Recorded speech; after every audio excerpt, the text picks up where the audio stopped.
everyone, I'm Bishi, and today we are playing even more and more and more Great Ace Attorney Chronicles, Great Ace Attorney Resolve, specifically. And we are getting into the trial of episode 2, the second case. Today, yesterday was just the investigation. Today we're actually going to start the trial, which of course is... You could argue the more fun part, but I know both parts are fun. We had a lot of fun yesterday, even though it was a short stream. But yeah, I'm ready to get into the trial today. I'm excited to see more of Mr. Vampire Daddy, of course. He's always quite amusing, so... Also, just a fair warning before we start getting into the dialogue and I have to start reading. I've been having a terrible time speaking today, so... Maybe the opposite will happen. I had a terrible time talking casually, and now that I'm on stream, I'll be fine. But also the opposite could happen, where I have a terrible time trying to read and speak today, so just fair warning. Been struggling with words today. Bishi, my dude, my guy, you're doing great. Thank you. Thank you. For now. Right now, I'm okay. Speaking? Difficult. Yes. I'm just gonna speak like that today. Speaking, difficult. Time, good. Good time, me having. Speaking, though, difficult. Yes. Alright, speaking of video games. Let's go ahead and get started.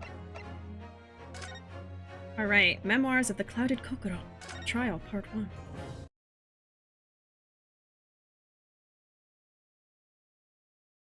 Here we are. Back again. Guess who's back? For you. Let's Defend Soseki 2 Electric Boogaloo. Exactly. That could be a title, too. I'm stealing that. I just hope y'all know, when y'all say something clever, I write it down and I steal it. You will not get any royalties. I'm just telling you now. Soseki 2 Electric Boogaloo. 22nd February, 9:23 a.m. The Old Bailey Defendant's Antechamber. The Old Bailey. This place always makes me feel strange. I seem to get chills down my spine and break out in a nervous sweat all at the same time. Well, I didn't think I'd be back here so soon. That's my line! I already know who said that. Good morning! Ohayo gozaimasu. Ah, good morning, Mr. Natsume. It was only 2 days ago that I declared not guilty here. I was declared not guilty here? See? I'm skipping words! I'm like, 2 days past not guilty declared. It was only 2 days ago that I was declared not guilty here. He just stood up from the bench and was like, not guilty! I'm not guilty. Me? Hook, hand, car, door!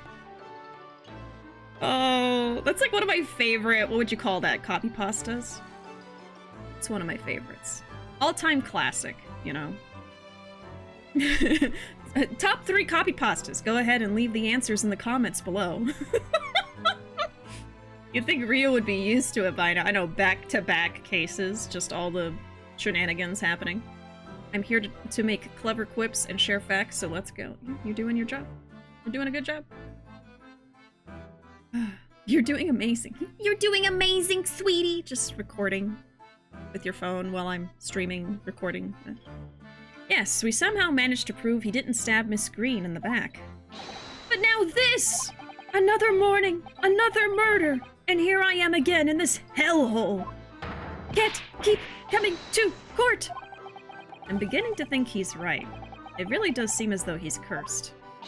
Mr. Naruhodo, I'm afraid I have bad news. Oh. What's the bad news? Mr. Natsume, good morning. Yes, morning. So, here we are again. Yes, again.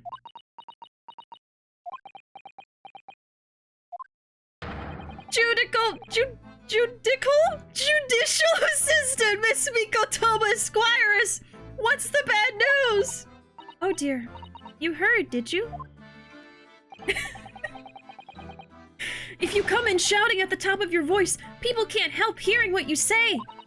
Oh, I'm sorry. You've done nothing wrong, Miss Susato. Now, what is it? Well, it seems that the prosecution in today's trial will be led by Lord Beric Van Zieks, of course. I already knew that. I mean, I haven't played this game before, but you just know these things at this point. Van Zieks? Ah! Oh no! Oh no, no! I mean, we know that he's gonna be found not guilty in this case, and he's gonna go home, and he's gonna be fine. Because this is a flashback. So we don't really have to worry. The so-called Reaper of the Bailey, the most legendary prosecutor in the land. In the trial 2 days ago, he pursued Soseki-san and I relentlessly. Of course, by the skin of our teeth, we managed to pull through. Still. Perhaps Mr. Natsume's acquittal in the last trial wasn't the end of the matter. After all, yes, I know what you're thinking. The legend of the Reaper that says, nothing can save a person in the dock when Lord Van Zieks is the prosecutor. Oh no! That even if that person is found not guilty, the accused will meet a mysterious end one way or another. And we've experienced it firsthand.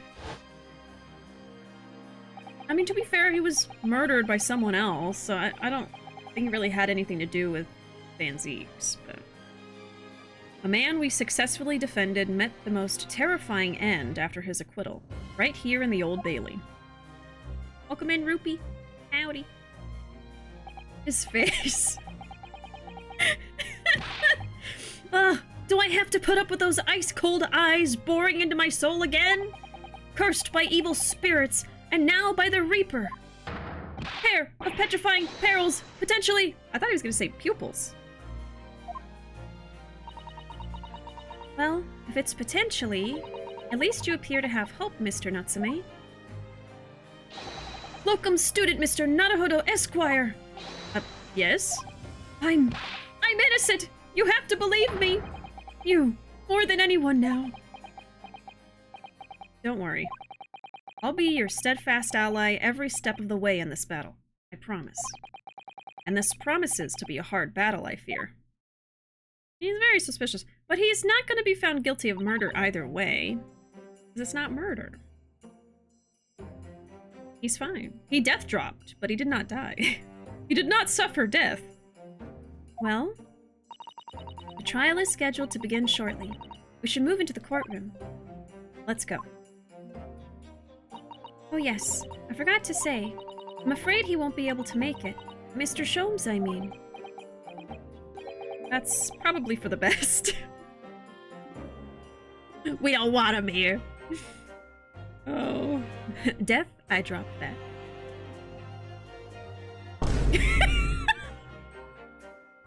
There you go.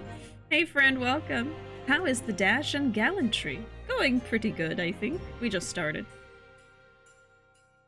Van Zieks in his gothic castle would never burn a man alive. Not dramatic enough. Not enough drama.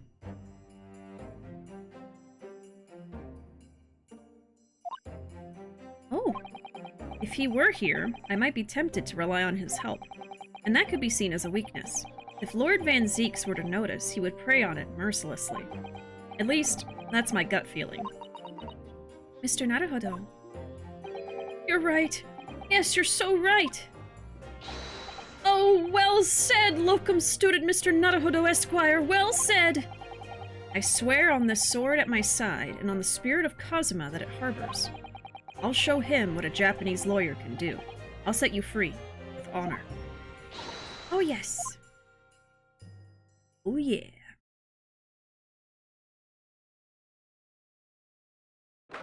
22nd February, 9:40 a.m. The Old Bailey courtroom. I see some familiar faces in the jury. In the name of Her Majesty the Queen, I hereby declare this court to be in session. I now call upon the counsels for the prosecution and defense to declare their willingness to proceed. There he is. Yeah, I I feel like him looking like a vampire is very purposeful, because only a vampire would, like, hold their cape like this. Because, like, we all lovingly call him vampire, but I legit think that they, like, made him seem like one. Prosecution is ready. The defense is ready, my lord. Oh, I also hold my cape like this. Oh, I guess we have a vampire in the chat then.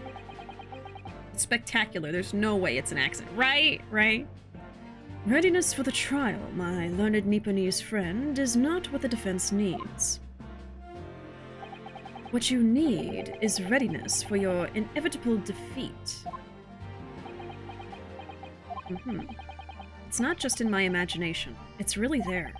Lord Van Zieks has such an animosity towards us Japanese for some reason. It was some time ago now that he first became known as the Reaper of the Bailey, I believe. Oh yes, we learned at the end of the first game that apparently Van Zieks was betrayed by someone who was Japanese, and so now he doesn't trust anyone who's Japanese. It's terrible. But that's something we learned about his lore, but we don't know who or the situation or what happened or anything.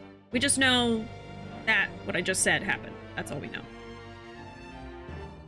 The inspiration is definitely miserable little pile of secrets. Have at you. Yes, yes. Hey Arkham, welcome. Hey Juma, welcome.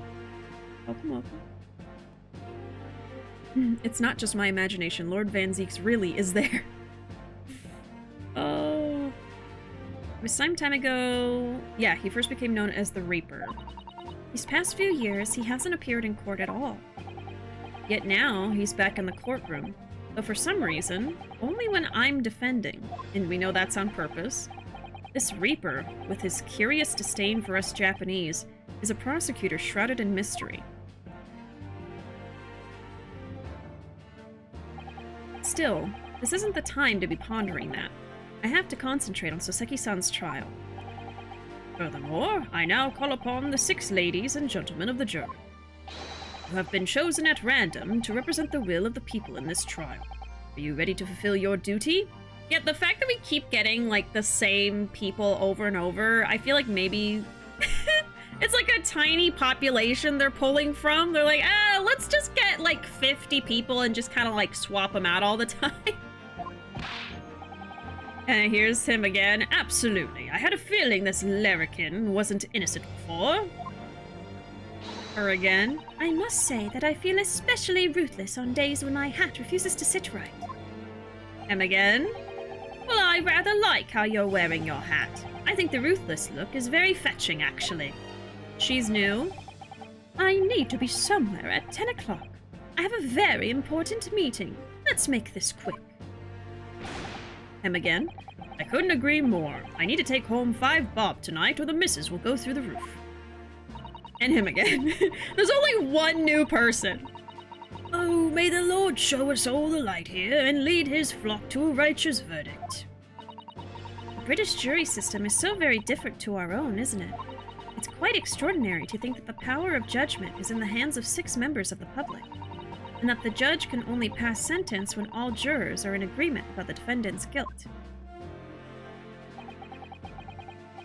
6 citizens of London chosen at random, or at least that's the idea. The thing is, random isn't always that random, unfortunately, but it really feels like they're not following through on that with this jury. You've been chosen at random from the entirety of London, the entire population of 20 people.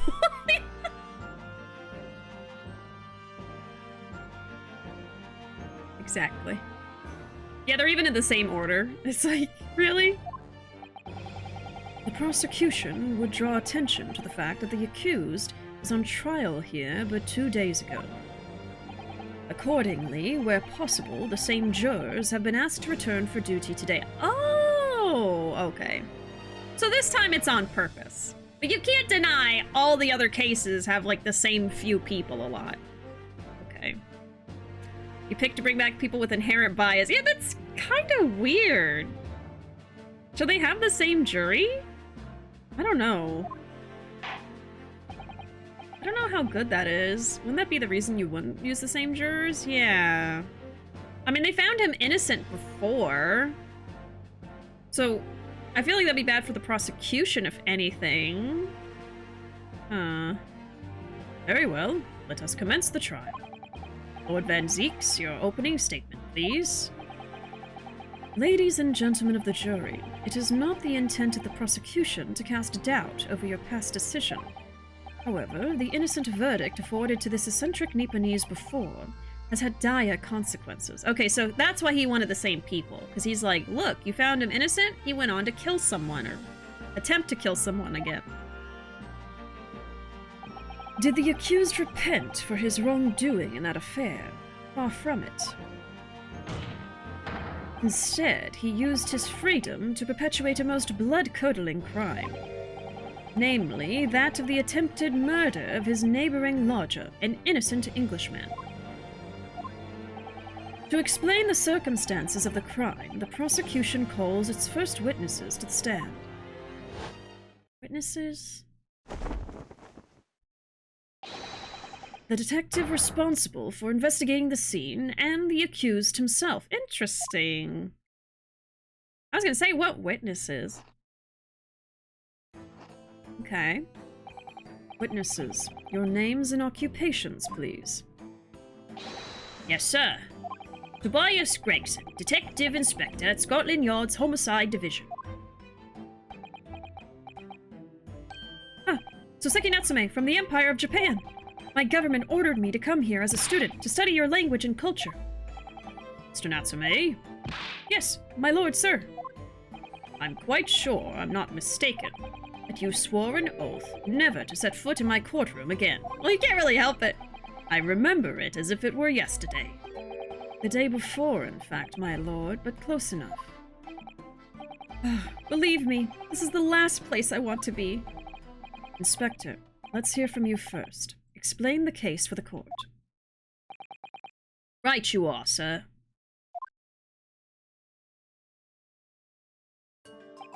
The incident occurred at the Garadeb household, where the defendant has lodgings. In the ground floor room of the victim, Mr. William Shamspeare. The defendant has already admitted to visiting the victim on the night in question. Mr. Shamspeare collapsed in his room as a result of poisoning by... Strychnine? Strychnine? It's time for Google. I'm assuming that's like a type of poison, but I've never heard of it.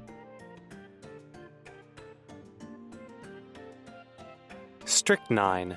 Strychnine. Strychnine, okay. Got it. Sorry if that's kind of loud. Poisoning by strychnine. It was found the following morning when the landlord, suspecting something was wrong, broke down the door.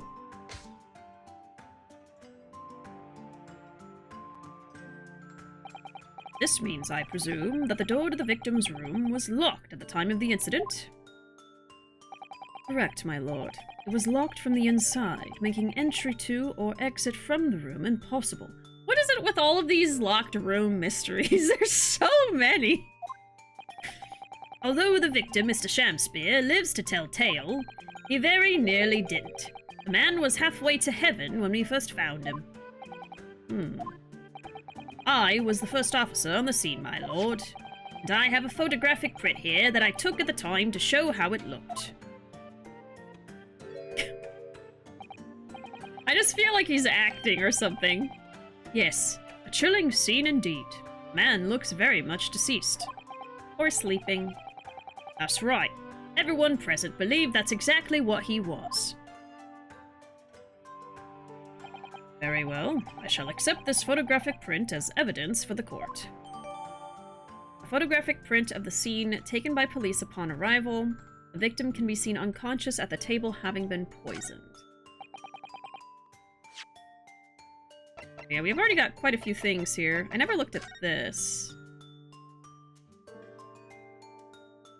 It's looking at, like, the tear marks. Whoever opened this envelope didn't bother with a letter opener or scissors, did they?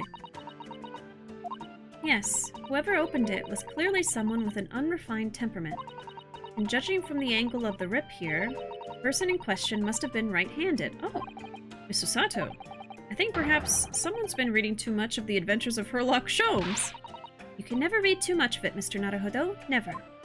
Right-handed, huh? Okay. We can look at the teacups. It looks like only one had liquid, which I believe this was the guy who passed out. This is the teacup from which Mr. Natsume was drinking. Yes, unlike the other one, the inside of the cup is completely clean. I suppose he must have drunk the contents before the tea had a chance to leave a mark. I always gulp it down, too. Sorry, Mr. Naruhodo? Well, if you just sip it little by little, it goes cold. Clearly, I shall have to instruct you in the proper way to take tea. Okay. Teacups used by Mr. Shamspeare and Mr. Natsume. There's no tea ring on the inside of Mr. Natsume's cup. Special about the rest of it. Okay. Great Ace Attorney Chronicles and Locked Rooms is like main series and impersonation. 2 Western vessels for infused hot drinks! You remembered! The longer I hear Herlock Sholmes, the less I feel Sherlock Holmes is right. Yep, that's exactly what I've been going through. Makes it very difficult to like sometimes when new people come in, I try to explain that if they might not know what you know, Great Ace Attorney is. But I'll be like, am I saying the right name when I'm saying it's a reference to Sherlock Holmes? Am I saying that right? I struggle with that. Like, I just say the first thing that comes to mind and hope that it was the correct thing to say. This must be the cup that Mr. Shamspeare was drinking from. It's stained on the inside. He does that, I'm afraid. Even green tea. Oh, really? I've never noticed before. You've never noticed? Well, I never leave it in the cup long enough to leave a mark. I like to gulp it down. Drink tea while it's hot. That's the Japanese way, isn't it? Oh dear. So many people seem to have the wrong idea about our culture, and most of them are Japanese. Well, yeah, that's it for that. Then we have this. What is that?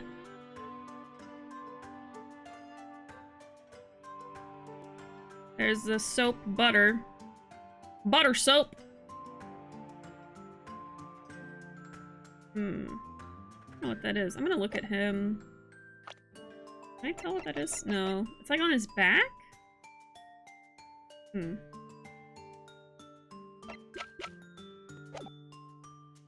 Now then, Mr. Natsume.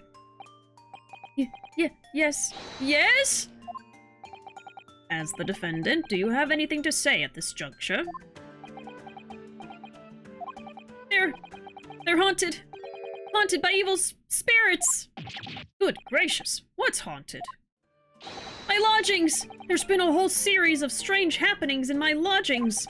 A tenant before me died in mysterious circumstances. A woman was stabbed by no one on the street outside. My neighbor was poisoned. And me! What about me? I've nearly been killed countless times. Killed, Mr. Natsume? How? Even on that fateful night it happened, when I returned from Mr. Shamspeare's room. I lit my gas stove and climbed into bed. Before long, the stove went out. And somebody tried to kill me! You must always extinguish all fires before retiring for the night, Mr. Natsume. But it's so cold! My runny nose would freeze! The point is, I didn't poison my neighbor. Oh, why am I being accused of this? Why is my existence so cursed? Thank you, witnesses. I believe I have a reasonably clear picture of events. If I could raise one more point, my lord. One more conclusive point. Conclusive? Go on. Fortunately, the victim, Mr. Shamspeare, has regained consciousness after his ordeal, and he has named the true culprit. The poison consumed by the victim was administered in a cup of tea that he drank on the night in question. Tea, my lord, that was brought to the victim's room by the accused. The accused? Good grief! Right, I forgot that he brought the tea. I think I should probably write that down. Let me see.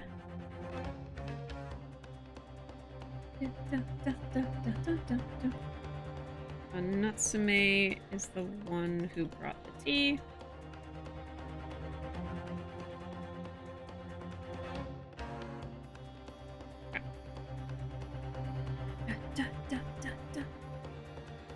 Maybe it's holding his ruffled neck piece thing together. Yeah, that thing on his back. I don't know. I just don't remember seeing that before. She just called you uncultured, Ryu. Oh my god. I've said, you know, Sherlock Holmes based on Herlock Sholmes. Yep.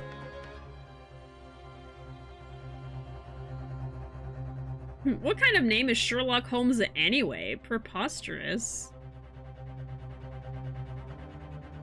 Words are not wording today, are they? Yeah. None of us are wording correctly. Additional fun facts that may have been mentioned. GAA isn't the first time the name Herlock Sholmes was used to avoid copyright. Yes, that has been mentioned. It was also used in Arsène Lupin versus Herlock Sholmes. Yes, yes. There we go. It's just an age-old way to avoid copyright, I suppose. I'd imagine that's a very primary reason that Herlock Sholmes is a popular copyright avoidance name. It's so funny because, like, I had never heard of that before this game. This was the first time I ever heard of an IP of any kind saying Herlock Sholmes instead of Sherlock Holmes. But to be fair, I was never super into Sherlock Holmes, so you had to think about it. I think the only thing that I really like watched or experienced for Sherlock stuff is unfortunately BBC Sherlock. I think when I was like, you know, in middle school or high school or something, I watched that. And I did like it, but I know it's not the best thing out there anymore. And then I think I've seen parts of some of the movies with the same actor as Iron Man. I don't remember his name. But I've never sat down and watched all of them all the way through, so very minimal stuff. And of course, anything I've just seen in pop culture growing up, but I never read any of the books or anything like that, so any lore like that about him, I really don't know. And that's why I'm not getting a lot of the references. I'm still having a lot of fun, and especially a lot of y'all tell me the reference when it happens. But yeah, anyway. Yes, Robert Downey Jr. He did play Herlock, yep. Did I say Herlock? Honestly, you could tell me I say Herlock or Sherlock, and I would just go with what you say, because I don't know what I say. I can't keep it straight. To be honest, I only knew because Persona 5 has Arsène. And see, Persona 5 is the first time I heard about Arsène. So, I just know minimal about anything. No, that was you. Okay. Okay. It's dumb because Phoenix called himself Sherlock Holmes 2 once. So, Nick, who do you mean? Oh, there you go, yeah. Oh, is that what you were talking about, Luna, where you were saying that both ways is, like, canon? Herlock and Sherlock? In the same IP, in the same game series. It's so funny. Maybe it's because, like, when it's just an offhand comment of a reference, like, oh, I'm like Sherlock Holmes too, and then that's the only time it's mentioned, maybe it's fine and they don't, you know, have to worry about copyright. But if you have a whole ass character that's based on him, you know, before the copyright was not so extreme, maybe they do that now to, you know, avoid it because it's a whole character. Maybe in Ace Attorney, Sherlock is the copyright avoidance name. That'd be great. That'd be great. Yes, that's the crux of this whole case. If Soseki-san is innocent, then why? Why has the victim accused him? Well, Mr. Natsume, what have you to say to this accusation? That evening, yes, I did take some freshly brewed tea with me when I visited Mr. Shamspeare's room, as a gift. The public water pump outside always freezes at night, so I bought bottled water especially to make it. And this is the result. Never will I touch tea again. Never! Public pump was frozen, you say? That's not information we've heard before. Then I shall jot it down. Natsume brought the tea. Because the water pumps... Okay. Got it.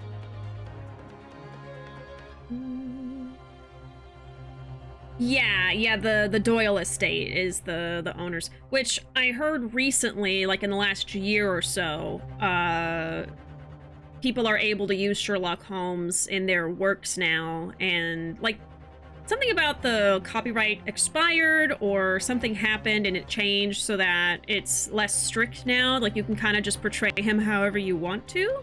Whereas before, I think, like, you had to get the okay from them directly and everything, and they were super strict about it. You know, people couldn't use Sherlock Holmes's likeness in anything, stuff like that.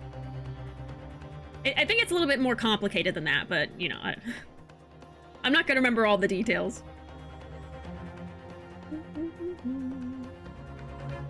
I think the best part is it's not a problem in the Japanese version. Right, yeah. I think, like, copyright laws are less strict, I think, is why. Something like that?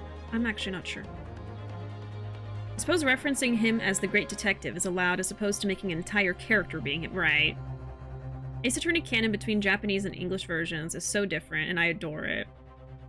I think the problem was how the character's portrayed as opposed to being referenced. Right. Copyright safe Detective Sherlock Holmes is no longer necessary. Yeah, I think so. Sherlock Holmes is in public domain. Yeah, there we go. It's become public domain, which is great. It really should have been this whole time, but, you know. That will do, thank you. Now, according to our laws, the defense must have the opportunity to cross-examine witnesses at least once. Therefore, I call upon these witnesses now for formal testimony. I presume the prosecution has no objection. None whatsoever, my lord. Good. Then you will give your account of events on the night in question to the court now. Yes! My lord!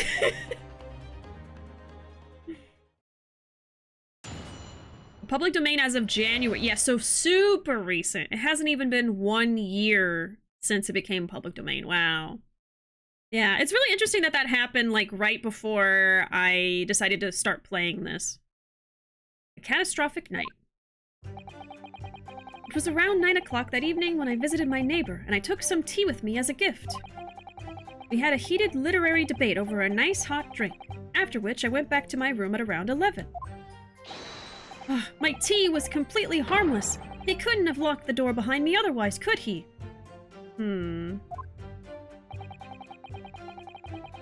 Strychnine takes some time to have an effect on the body. People don't keel over immediately after taking it. The victim would have been perfectly able to lock the door after his guest left. The argument still stands. Interesting. I guess we know for sure it's that type of poison. Poison was strychnine. Or is it strychnine? Oh my god, am I already saying it wrong? Thanks so much for the follow. I can't remember if I'm saying it right. Okay, hold on. Strychnine. Strychnine. No, it is. Okay. I'm so sorry. That's gonna take me a minute. Strychnine. I'm just gonna write down the pronunciation. I do that sometimes. Okay. There we go. I'll get it eventually.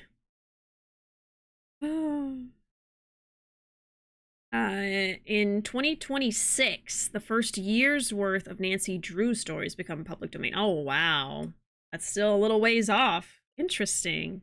Oh, stream is death dropping again. So soon. What the heck? Or it might. Let me give it a second. I think we're good. We probably just got a little bit of buffer. Okay. Sorry. I had like 0 kilobytes per second. I was like, oh. Uh-oh. We're good. Nancy Drew and Ace Attorney 7! Let's go! Yes, I see. It all seems relatively straightforward. Excuse me, but that testimony does raise one rather crucial point, I think. Mr. Natsume claims his tea to have been harmless. Presumably, though, the teacups have been examined for traces of the poison, haven't they?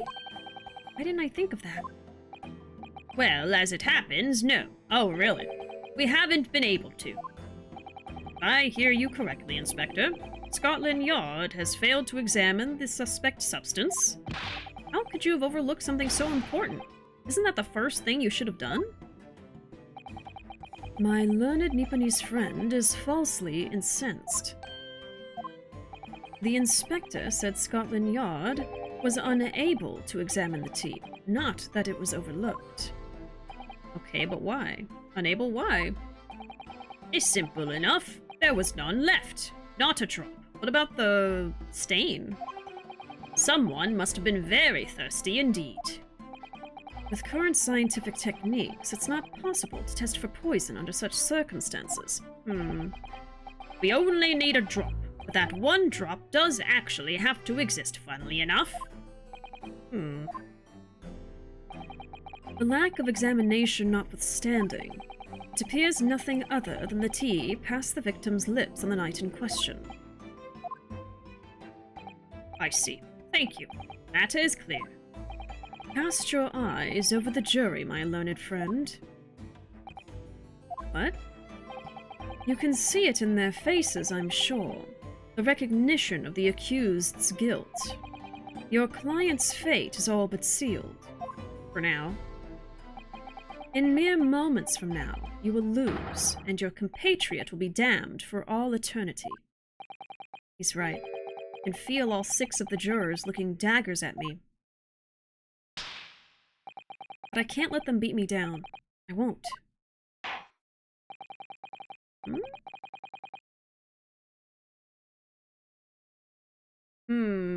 It's still finicky because what's on public domain is Doyle's version of the character, not the other series, movies, and stuff. Interesting. Okay. Don't jinx it, I know. Just lick the cup and see what happens. They have like a professional poison licker that has like a stomach of steel that always licks the poison stuff, so they know it's poison. Hey, Panda, welcome. Original editions of Hardy Boys are public domain this year, but edited still have... I actually don't know what that is. I haven't heard of that before. You can see it in their blank stares. Counsel for the defense, proceed with your cross-examination. Yes, my lord. Their eyes are just going in, like, different directions. They're not even paying attention. A catastrophic night. Herlock Sholmes is the poison liquor. It pays handsomely. But it is rather risky. It was 9 that evening when I visited and took some tea with me. Were you and your neighbor good friends then? No! We weren't friends! Not at all! Not at all! Never! Ever! A simple no would have sufficed. Then, why did you decide to pay him a visit? Mr. Shamspeare fancies himself as having great literary knowledge. As a fellow scholar of English literature, we find much to talk about together. Come now, no Nipponese could understand the finer points of English literature. Oh, whatever. And on the night in question, that was the topic of conversation as well, I presume. It was the day of my last trial when I was acquitted. I just arrived back at my lodgings when I ran into Mr. Shamspeare outside on the street. That was at around 6 o'clock. We exchanged 1 or 2 pleasantries, but it soon turned into a heated discussion. He was on his way out at the time, though, so I promised to visit his room that evening at 9 to continue our debate. But did I have ill intentions? No! Not 1! Not 2! Not any! Not at all! Never! Ever! A simple no would have sufficed, I feel. Then tell the court what did happen when you visited the victim's room. We had a heated debate over a nice hot drink, after which I went back to my room at around 11. And that's the thing. Did he also drink the tea? There's no residue. I'm not sure what that's going to mean later. The fact that the poison guy had residue and he didn't. Because if you drink the tea fast enough, you don't leave a residue. It doesn't mean he didn't drink any. The man ate soap. I don't trust him to not lick poison. Yeah, apparently he took a big hearty bite out of a soap bar. Nancy Drew and Hardy Boys kind of shared the universe. Oh, okay, okay. I know of Nancy Drew, but I actually, like, didn't read the books growing up or know much about the series, so that's probably why I didn't know about Hardy Boys. Yep, Vampire Man back at it again. Oh, God. Yeah, heated debate over the drink. A literary debate about Shakespeare's works, I think you said, didn't you? Shakespeare? Ah, a very worthy topic of conversation, I must say. Oh, yes, my lord. Romeo and Juliet! Who was stronger? It was a profoundly pleasurable parley.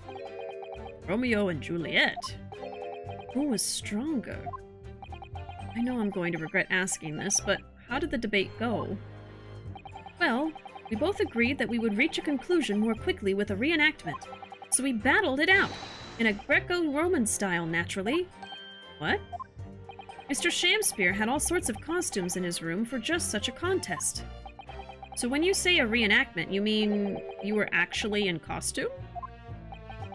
He as Romeo, and I as Juliet, and after a vigorous, wild tussle, I as Juliet came out on top. A victory I'll cherish forever! So they just wrestled in costumes? Whoever won was the better character? Oh my god. That's like me and Ruuuvo cosplaying Majimon Kiryu and arm wrestling, and whoever wins is the better character. They had a wrestling match! That's amazing. Oh, Nancy Drew appeared in Hardy Boys, vice versa. They were on the same publisher and similar covers. Okay. Hey Alfred, welcome in. Did you do something with your resolution? No. Just my bishy self. Just my bishy self. Such a nerd. Love this for him. He had the evening of his life. It really did. I dare not imagine the terrible scene of carnage. The fact remains that it was you who prepared the tea and took it to the victim, correct? I boiled the water in my room and made a pot to take with me. I'd heard that he was too poor to have tea himself, you see. It's true. There was no sign of any tea leaves in the man's room. I wanted to do something nice, to be friendly. So why is everyone looking at me with such suspicion? My tea was harmless. Of course it was. And do you have any basis for that statement, witness? Yeah, LARPing. They were LARPing as Shakespeare characters. Got a Ren Fair mini of it. Yup. My tea was harmless. He couldn't have locked the door behind me otherwise. Yes, there was not a drop of tea left in the victim's room anywhere, was there? That's correct. Anyone would think the fellow had never had a pot of tea before. He must have licked it dry. Which is a pity, because one drop is all we would have needed to analyze it for poison. And you say that you returned home to your room at 11 o'clock, Mr. Natsume? Yes, definitely. By heaven and earth, I swear it. The landlord was able to verify that as it happens. He confirmed that the defendant went back to his room at 11 that night. How was the landlord able to attest to this? He, said it was the lamps, I believe. Lamps, Inspector. When tenants return to their rooms and start using gas, the lamps in other parts of the house flicker. Yes, Mr. Garadeb seems to pay a lot of attention to the comings and goings of his tenants. There's only one key to Mr. Shamspeare's room. I know that for certain. So he must have locked the door himself from inside his room. The victim has confirmed that to be the case, yes. So I'm right. My tea was harmless. Completely harmless. If you take poison, you die. Everyone knows that. It's not that simple, I'm afraid. What do you mean? I feel like I might want to be writing down timing. Especially if the poison takes time to take effect, I might need to know. Around 9 p.m. Is that right? Well, Natsume went back to his room around 11. I think that he visited with the tea around 9. He was there for like 2 hours.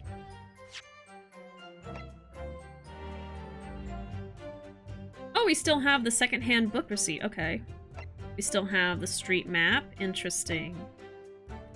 We don't have like a... because there's no autopsy since he didn't die. So we don't really have like a timing of the poison or anything. We have the books. And then the map. Okay. It's so weird being back in like the same case again, but kind of different. Having the same evidence. People die when they are killed. Strychnine takes time to have an effect on the body. People don't die immediately. Hold it! Let's hear more about that. How long does it take for symptoms to appear then? According to the coroner I was speaking to at the yard, about 30 minutes after the poison's consumed. 30 minutes. That's not very long.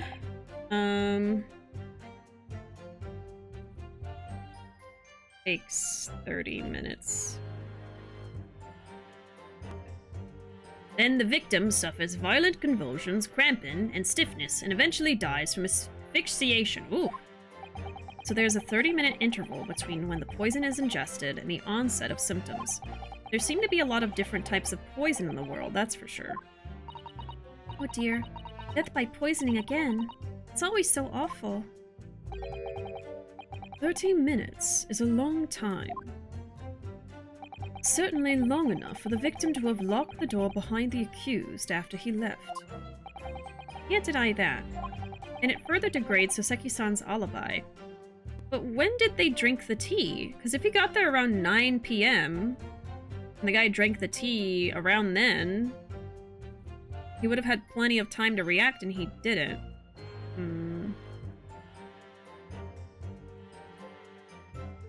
I guess it looks like the tea was sitting in the cup for a long time, so maybe that's kind of how that ties in. He drank it later. Further degrades Soseki-san's alibi. I have the medical report from the doctor who examined the victim here, my lord. Oh, there we go. Spells it out, really. The accused is the only person who could have done it. Very well. The court will add this report to the court record as evidence. Right? A report issued by Scotland Yard's medical officer. It obviously mentions the poison, as well as other details gleaned during the police investigation. I'm gonna read that right now. Oh yes, I see it here. Delayed onset of symptoms. Let's have a looky. Ingestion of... oh, coma. Ingestion of a small quantity of strychnine. Toxic effects present 30 minutes after ingestion. High likelihood of the substance having been mixed with the tea the victim was drinking, but no sample could be obtained. The poisoning incident occurred around 1:30 a.m. on 21st February, assessed from the victim's pocket watch that appears to have broken when the man collapsed after the delayed onset of symptoms. No container for the poison was found at the scene. So, he must have drinking it around 1 a.m. There's quite a lot of time between 11 and 1 a.m. And that's 2 other hours. Okay. So he drank the poison around 1 a.m. and felt the effects at 1:30. Okay, interesting. Yeah, the timing is going to be pretty important in this case. I can tell. Great. The victim would have been perfectly able to lock the door after the guest left. The argument still stands. Hold it! The argument still stands, you say? This is what Mr. Natsume has been saying, isn't it? The pair of them drank tea together that night, so if there was poison in it, the victim wouldn't have been able to lock the door after the accused left later on. Exactly! Ugh! Me and my tea are innocent! Sweet and innocent, I tell you! I'm afraid, sir, that doesn't follow. You see, strychnine is a slow-acting poison. In other words, it takes time for symptoms to appear. So you could have left the room up to 30 minutes after the victim drank the tea. Could have left the room... But he drank the tea at 1 a.m. That was well after he left. So he wasn't there when he drank it. As long as you did that, Mr. Shamspeare could have locked the door after you'd gone. But no! We drank the tea straight away! Oh! The battle over whether Romeo or Juliet was stronger. That came after the tea. That's what I wanted to know. So they drank tea first, then wrestled. So he would have drinking it for 1 a.m. That's a big inconsistency there. Do you have any evidence to support that statement? In my great homeland, the Empire of Japan, we have a saying, drink tea while it's hot. Sure, a proverb will satisfy the prosecution. But there is proof that he let the tea sit in the cup, as there's residue. I'm afraid there's no conclusive proof to support the defendant's assertion. On the contrary, there are sufficient grounds to infer his guilt in this matter. No! Hey, that's the extent of their testimony, is it? If I could voice a personal opinion, Mr. Naruhodo. Of course, go ahead. Mr. Natsume is arguing for his innocence so adamantly and so persistently, yet Inspector Gregson just brushes what he says aside. It's really quite infuriating. I agree. So we need to find an inconsistency in what the inspector is saying, I think. Okay, that narrows it down. I'm afraid so. As things stand, the jurors are sure to find Mr. Natsume guilty. As I see it, what we need to focus on is the poison and the tea. That's my hint.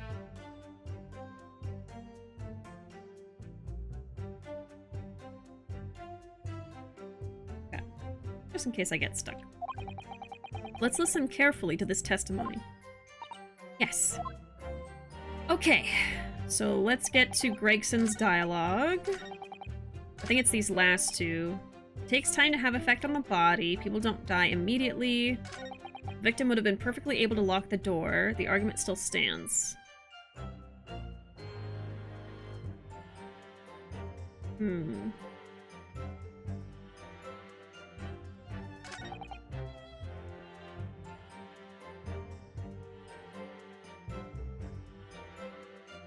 I feel like it might be the last one I react to.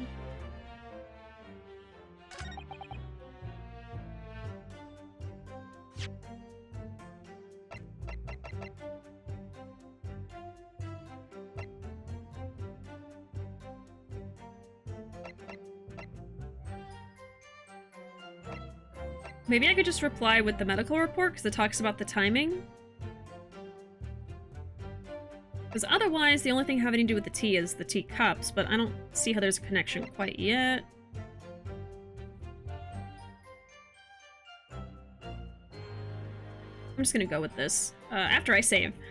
Hold on. That's my instinct, but...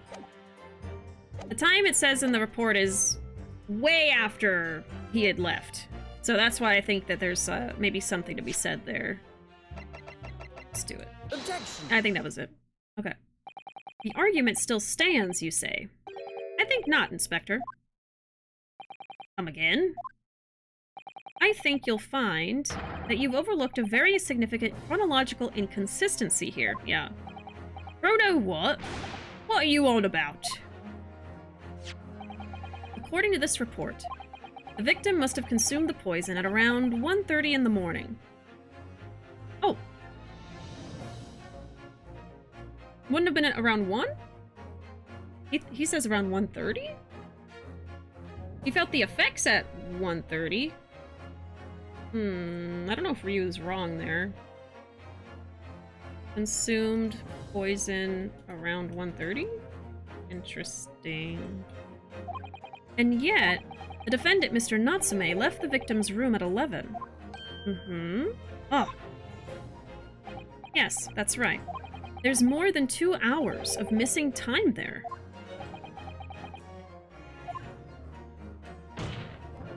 In other words, if there was poison in the tea that Mr. Natsume brought to the victim's room, how could the victim have fallen ill to it 2.5 full hours after the defendant left? Let me see if I can understand this.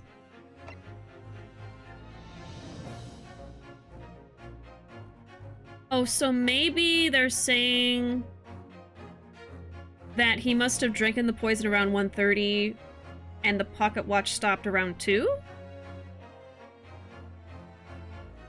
But they're saying that he drank the poison at 1:30 based on their time calculation. So I'm calculating it when they already did it. Maybe? I don't know. I'm not sure. I guess we'll go with that. Whatever the game is saying, I'll go with that. Okay, 1:30. That's when he drank the poison. I was thinking it was around 1, Anyway. I think I'm overcomplicating it. Yeah, no math, no math! They're both freaking out. They both have the same animation. The defense's argument is entirely reasonable. How do you respond, Lord Van Zeeks? By calmly pouring himself a glass of wine, of course.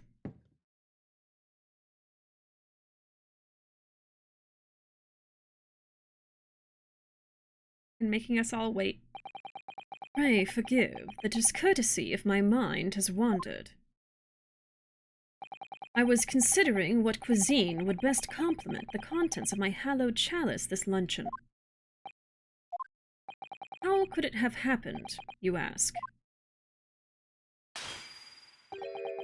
I do hate to shatter illusions, but my Nipponese friend appears to be chasing a phantom idea. Real quick aside, how do his gloves never get stained? Do you have magic gloves? They're white gloves. After all of this wine, does he, like, pull out a new glove every time, too? He has so much money. He has, like, 1,000,000 gloves. Vampire magic. They're made of plastic in the 1800s. He's so advanced. The power of the aesthetic. They absorb it as the vampires are, too. They are vampires, too. The gloves are vampires. Okay. A phantom? The gloves are coated in wax. The wine just rolls right off. Now, that actually could be believable, but then he could, like, not move his hand at all. Is it so hard to imagine that the victim drank his tea after the accused had left? For example, at the time stated in the medical report. Yes, at around 1:30. Objection! Mr. Natsume brought the tea with him to drink together with his neighbor. And in Japan, there is a well-known saying, drink tea while it's hot. Objection! And in my country, there is an even more apt saying. There is nothing more refreshing than cold tea. The point is, if there was such a long gap, there may be other ways to explain how the victim came to be poisoned, other possibilities. What sort of possibilities, Counsel? Well, for example, the man could have had another visitor. Another visitor. That's a very bold assertion, my learned friend, from someone who has nothing to substantiate it. Or the victim could have taken the poison of his own volition. You suggest this may have been a suicide, Counsel. Objection! Maybe? Mr. Shamspeare has categorically denied suicide. The idea can and must be discounted. But he could be lying. Do they have lie detectors yet? Although those aren't super accurate all the time.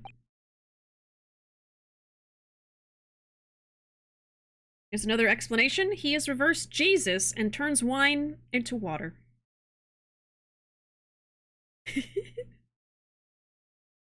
He does, like, he pulls out the wine glass and does, like, that magic trick where he puts, like, a sheet over it, and then secretly he pulls out, like, a piece of construction paper that was red, and then he takes away the cloth, and, oh my god, it's water now!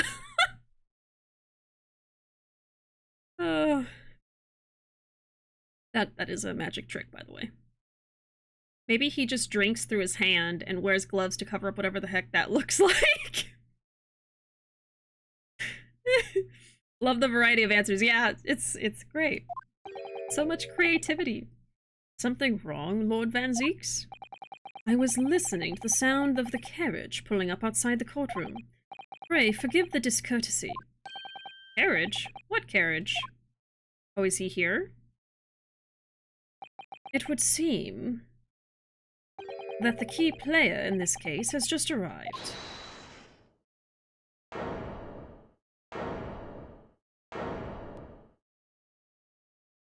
Hello? Out! Out, brief candle! Life's but a walking shadow! There he is. A poor player that struts and frets his hour upon the stage, and then is heard no more.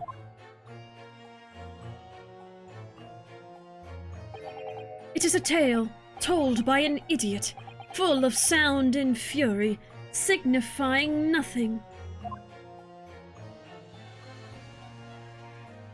So I guess all the gems are fake because he's poor. Who, sir, are you? William Shamspeare, my lord. Alas, 'twas I, undone by these bitter events. I am the victim. What's he doing here?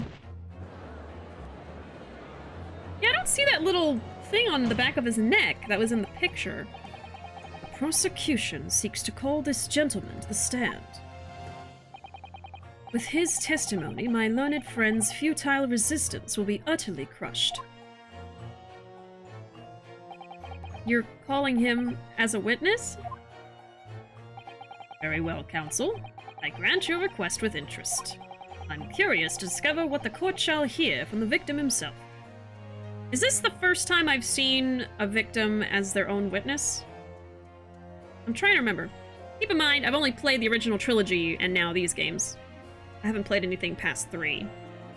Ye old bard, more like ye old jester. I really thought he was a jester the first time I saw him, so... I think that fits.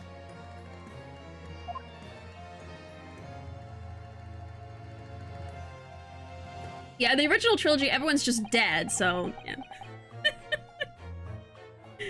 Yeah, in these games, they don't always die. We had Olive, and now this guy, but of course Olive, they put her in a coma. He's actually awake. Happy am I, Shamspeare, to regale thee with my tale of woe, my lord. But I still have my own tale to tell, my own tale of worse woe. I can regale the court with the tale of my perfect innocence in perfect English. That will do, Mr. Natsume. Let the court now hear from the victim.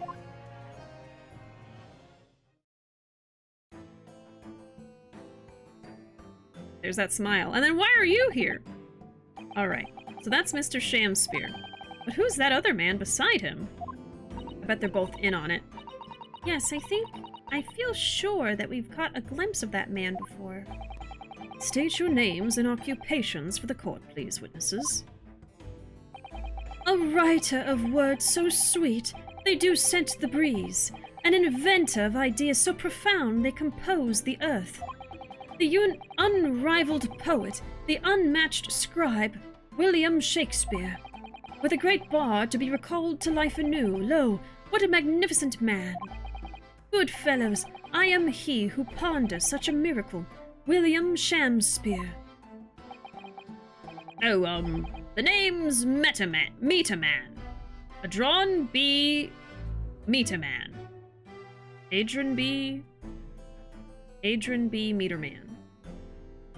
Adrian B. Where's the pun? I'm trying to figure it out. Meterman.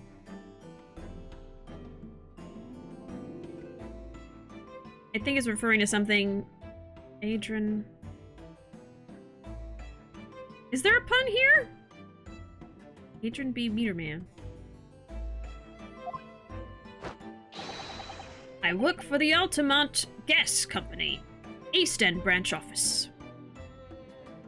Meterman probably checks some kind of meter. That's what I'm thinking, like he checks meters, but I don't know what that is. I don't know what that quite means. We've got ourselves a woe off. No clue, no idea. Okay, we're all in the same boat then. That's fine. I work for the Altamont Gas Company, East End branch office. Oh, I remember now. Oh yeah, a gas meter man. Okay. So he checks the gas meters. It was yesterday on Briar Road. Oh yes, she's right. It's him. Oh, what's this? What's that man doing over there? He looks like he's trying to see into Soseki-san's lodgings. Something wrong, Mr. Naruhodo? Excuse me, we have a word. Ah. Yeah, he's just like, bye.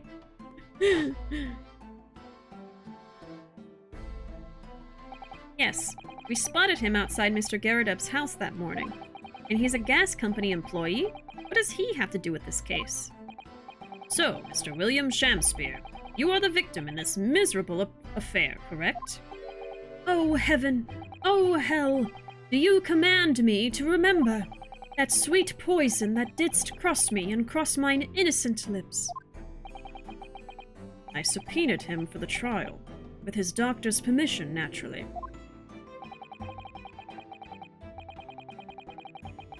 Okay, internet says a drone, B, meter man. So, like, worker? Okay. The pun is, he works. He's a man who works. Okay. Thank you. Hearing the testimony of the aggrieved will remove any room for doubt from the jurors' minds, I'm sure. Behold, you have only to rearrange the letters of my name to see that me's a seraph, an angel indeed.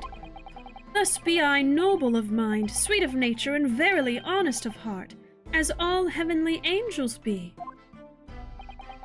Okay. Because there isn't a less contrived meaning in your name. No, not at all.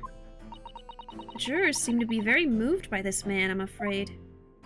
He's, charismatic. They're actually taking this seraph anagram idea seriously? At least some of them. Thank you, witnesses, for your illuminating introductions. Oh, my lord, what's the man next to Mr. Shamspeare doing here? The gas man, I mean. What? Me? Well, now. Allow me to enlighten my learned friend.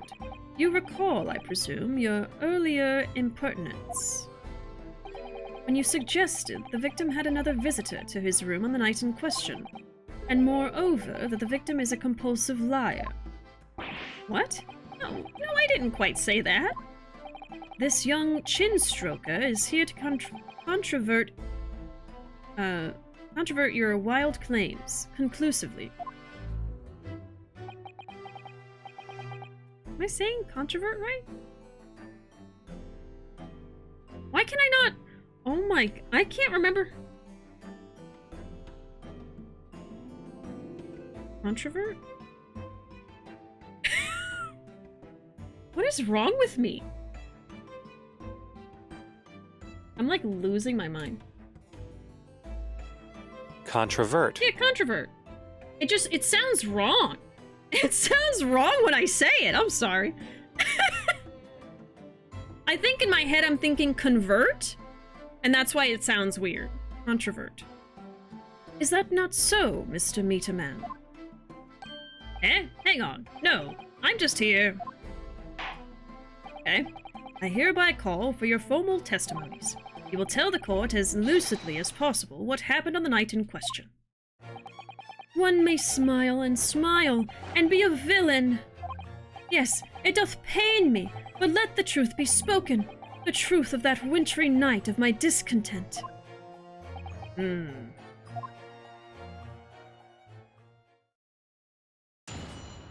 Witness testimony. Wintry night of my discontent. The snow lay about. My neighbour did cometh in the evening, bearing a gift of tea. But merry, bitter was his drink, and when he left, I did fall prostrate on my table. 'Twas the tea alone did pass my lips that late hour, naught else. I was outside this bloke's window in the freezing cold all night, keeping an eye on his room. No one else visited his room but that short little round-backed Eastern fella. You were just outside in the cold all night watching him? How does that make any sense? Wait, what did you say? You were keeping an eye on Mr. Shamspeare's room all night? That's right. Of course, the bloke's window is all but blocked up, isn't it? There's a little gap in the bricks where you can see into the room. So I spent the night trying to keep my teeth from chattering as I peered in through that. Why? The question is, sir, why? Ah, well now, that's because he's on my list. What a piece of work is a man. Wherefore wouldst thou not stare in wonderment? What are you talking about? What the hell? This buzzing busybody hath not part in this play. I pray thee, pay him no heed. Make no more ado about his tedious words. He's a witness. What'd you say about me? Calm yourself. This court is concerned with what happened on the night in question. Nothing more. Indeed, that is so. And, as the testimony we have just heard clearly reveals, there was no one other than the accused present at the time who could have carried out this crime. Okay. We're just not gonna question why he was, like, peeping on this guy. We got so many creeps in these games. Man. I asked some of my Ace Attorney friends why Van Zeek's gloves don't stain just for fun. The answers so far have been the wine vaporizes, and there's an invisible man with super speed that drinks it as he crushes it. They just breathe it in. Well, I believe this may be the final testimony of the trial. Now, counsel, defense may proceed with the cross-examination. The final testimony? Yes, my lord. Already? No. Wintry night of my discontent. Okay, the snowily about my neighbor did come in the evening bearing a gift of tea. Hold it! To be clear, by neighbor, you are referring to the defendant, Mr. Natsume. Oh, indeed, sire. Perchance thou wouldst that I call him the man from upstairs. And at what time did the mustachioed Nipponese visit you in your room? Our meeting was promised for the hour of 9, and lo did he come to tender a gift of fragrant tea, so he solidifies the time was 9. That is correct, okay. Details which are in accordance with the defendant's own testimony, yes. And we were broiled in such a literary debate as history hath not seen before. By which I presume he means their discussion about who was the stronger, Romeo or Juliet. I, Shamspeare, did play the part of young Romeo, whilst my neighbour played the fair Juliet. Each of us dressed as would our characters be, to bring weight upon our merry experiment. I dare not imagine the scene. Frailty. Thy name is woman. Canst thou imagine how dismayed I was? Yes, I had heard of the Eastern art of jiu-jitsu, but ne'er did I dream 'twould be a skill practiced by the comely maiden. Juliet beat Romeo up? This is not helping our case. I believe the court has heard enough about your earth-shattering literary debate. Perhaps you could reiterate your statement about the tea that the accused brought to your room. My liege, I am thy servant. Gladly I would do thy bidding. Bitter was the drink. When he left, I did fall on my table. Hold it! Let me stop you there. Mr. Natsume left your room at 11 o'clock, but it wasn't until after 2 that the poison made you collapse. Ah, okay, yes. So, I calculated when I wasn't supposed to earlier. He did indeed drink the tea at 1:30 and then collapsed around 2. Okay. Yes.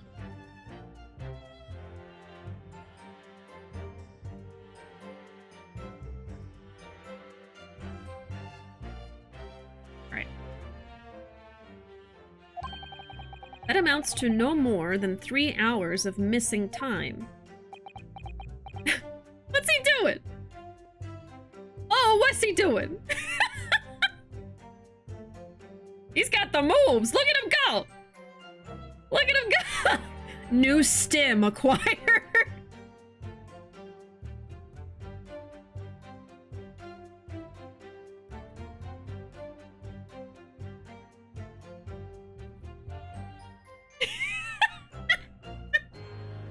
I like this one. I like this animation right here. Oh. That's it. This is the rest of the game. Yeah, we're just gonna sit here for another few hours. Watch him do this. Hey, Roxy, welcome in. Let me catch up with chat. I like my wax idea for the gloves, but the second one seems pretty plausible too. Shamspeare can't even talk in iambic pentameter. What a sham. Having fun with Baldur's Gate? Awesome, awesome. I still need to pick it up. Might replace Tears of the Kingdom for Game of the Year for me. Wow. My goodness. I still don't know who I'm going to think of as my Game of the Year. I don't usually think of that because it's so hard for me to rank stuff. It's so hard for me to do that. I feel like Tears of the Kingdom definitely is going to be up there for me. I also loved Pikmin 4, but I don't know. It's tough. You've been counting the syllables, but I thought you didn't do math.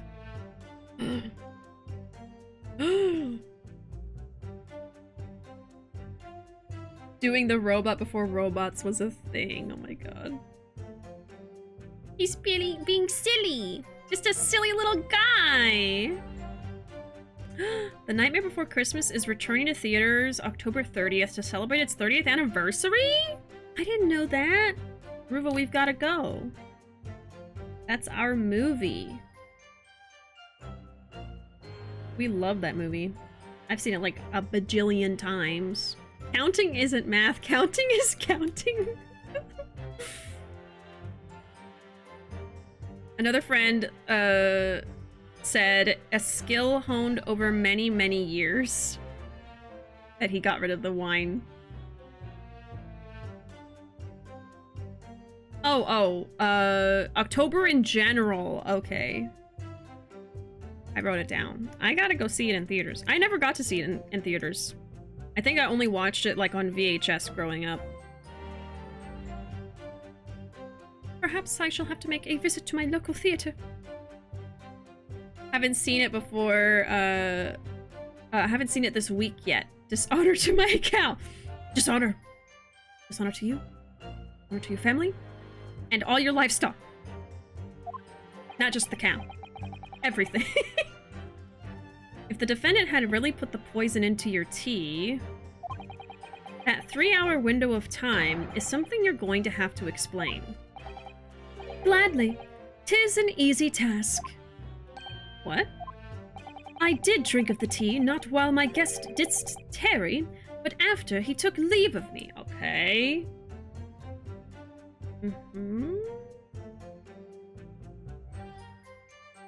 I'm just gonna call him Sham for short. Sham claims he drank after he left. Faith, 'twas stone cold, but at 1 hour post midnight verily were my lips parched. So at 1 a.m.? Objection. Around 1 a.m.? That doesn't sound normal. Nay, 'tis quite ordinary, sire. After all, thou wouldst recall our fiery debate. Amidst such argument, there'd be no time for fiery tea. Romeo and Juliet again. And who was stronger? Mr. Shamspeare, in summary, allow me to confirm. Did you not come here with the intention of naming your attacker? But of course, my liege. 'Twas the stooped lover of words did attempt to shuffle me off this mortal coil. We all know what that means. As the tea alone did pass my lips that late hour, nothing else. Okay.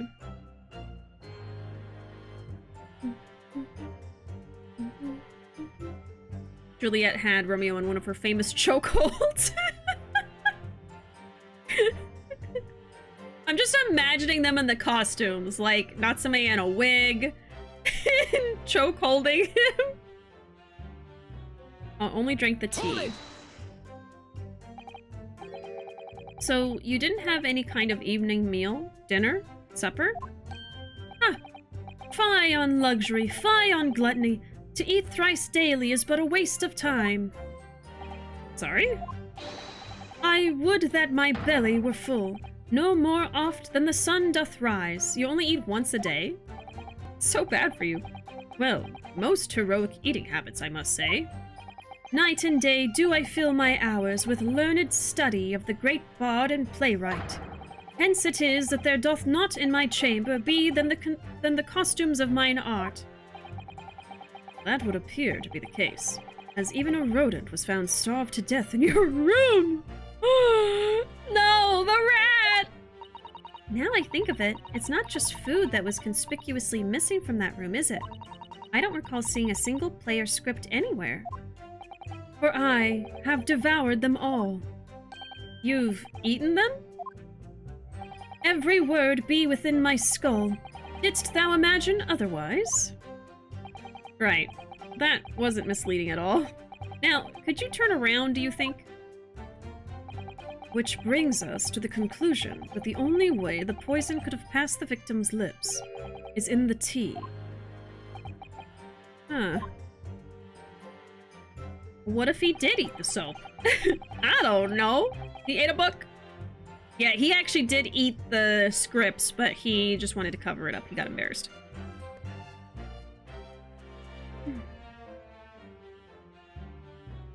I was outside his window in the cold all night, keeping an eye on him. That is so weird. The windows of that house have all been filled in. A historical artifact of the now-defunct window tax. Yeah, you're right there. All bricked up horribly. But as it happens, there's a little part of the brickwork at the bottom corner that's been opened up. I was looking in through that gap.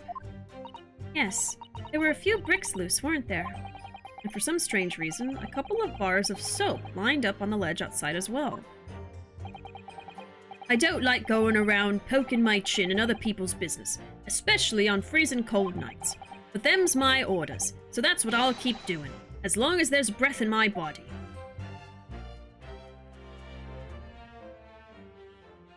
Hey, what's with all the theatricals today?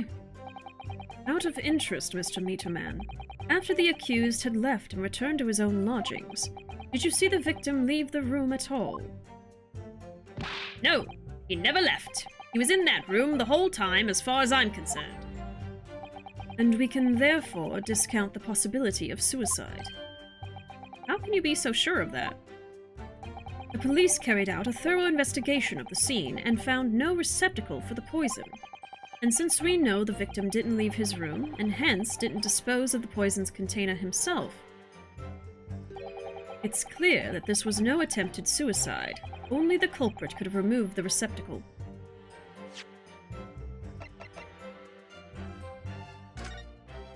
What if this is the poison? Wait! It's gone! Oh. What is it, Mr. Naruhodo? This bar of soap. When we first found it, I could have sworn there was some sort of round disc in this depression just here. A red one. Yes, you're right. I remember it too. But now the depression is completely empty. Where could the disc have gone? Ah. The little reddish medallion from the center has mysteriously vanished. That's weird. That's suspicious. Okay. Interesting.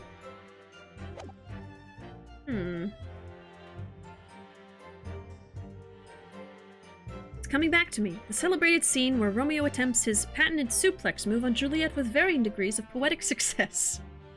He was galloping, wasn't he? Looks like Switch 2 will probably be coming next year. Right, I've been hearing whispers about that. It's still just whispers. I haven't seen anything officially announced yet. Apparently is graphically on par with the Xbox Series S. Yes, I did see that too. But it worries me how expensive it will be. Yeah, I feel like, unless there's some kind of, like, exclusive game that I absolutely need to play, I probably won't be getting it if there is a Switch 2. At least right away. I usually wait a few years after a console releases. Like, I just got my PS5 earlier this year. Of course, that's also because I couldn't frickin' find one. But yeah, I don't know. If we do get a sequel to the Switch, I'm looking forward to it being like a better performance, because that is a major criticism of the Switch. And I still love it. I think it's a great console. I'm playing on it right now. I love how portable it is. I love just playing it like in the bed, not having to get up or anything. But yeah, maybe if it comes out, I'll get it someday. I don't know. We'll have to see what games come out on it. Meterman looks like a Lupin character. Oh, I kind of see that. I haven't watched Lupin, but I know about Lupin.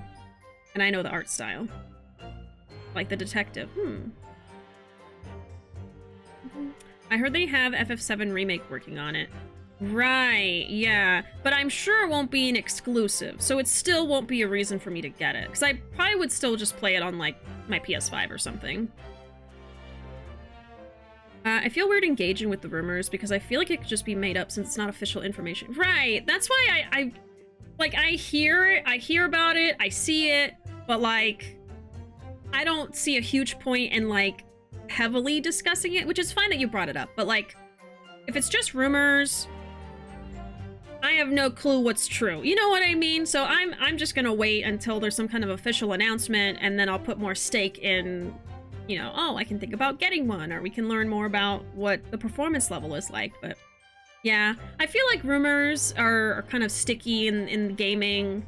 And I don't know where the rumors are coming from. Like, is it leaks? Like, are people leaking information they're not supposed to? Because that's definitely not okay. You know, I'm very much against leaks at this point, but yeah, I don't know. It's a little confusing, and anyone could say whatever they want. You know what I mean? They could be like, "Oh, it has rockets on it." Like, when it's rumors, like, there's no way of confirming it, I guess. Okay, only the culprit could have removed the receptacle, and now I'm suspicious that the soap had the poison. So I'm gonna write that down. Okay. Ah, yes. Lucidly explained, Counsel. Thank you. It really was. You can't argue with logic. No one else visited his room, but, Natsume. Hold it! You say a short little round-backed Eastern fella. So you can't be sure it was the defendant, then. Objection! How many other short little round-backed Nipponese with a mustache do you think there are in London? Well, of course, it's only a narrow gap, and it was quite dark, so I didn't notice the mustache. But he showed up at around 9, so I'm pretty sure of myself. And when the person you saw arrived, did he and Mr. Shamspeare drink tea together? Nah, sorry, I couldn't say. Uh-huh. Why not? Because I couldn't see into the room all that well, could I? But what I did see was the silhouette of that little round-backed fellow wearing a pretty dress. Then the pair of them started some kind of wrestling match. I tell you, I didn't know what to make of it. He was peeping in on their wrestling match? Interesting. Huh. I suppose that was the Romeo and Juliet championship battle getting underway. Mr. Meterman, allow me to confirm one final time. Apart from the accused, can you state with certainty that no one else visited the victim on the night in question? No question. Gas man's honor. Well, you visited him in a way. Through the window. Oh?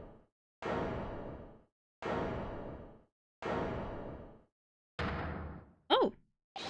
My lord! Goodness me. Yes, Mr. Foreman? I've kept my mouth shut and listened up to now, but this has gone on long enough. Are you all with me? Yes! Are we to understand that you ladies and gentlemen of the jury are in agreement with one another? That you've reached a unanimous decision? Too right we have. Are you all with me? Yes! Wait, no. The defense is in the middle of a cross-examination. To be honest, I was holding out a bit of hope for you, young man. Especially after you identified those few hours that followed the accused leaving the victim's room. Yes, the 3 missing hours, as you put it. But in the end, what difference do they make? None, as far as I can see. And since that's now apparent, there's really no reason to delay our decision any longer. Like I was saying before, if I don't take 5 bob home with me tonight, the missus will blow her top. What's that? Sorry, I didn't quite catch what you said. Grandpa doesn't even know where he is right now. Very well, let the court be apprised of your decisions. Ladies and gentlemen of the jury, you will state your leanings as to the defendant's culpability. So now we're gonna do Guilty. Guilty. Guilty. Summation Guilty. examination. Guilty. Guilty. Guilty.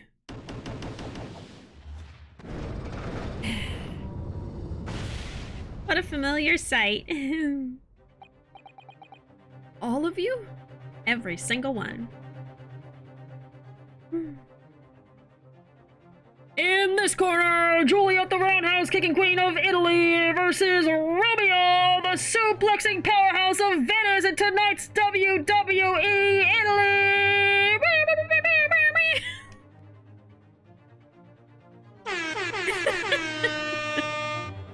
In fair Verona, where we lay our scene, let's get ready to rumble!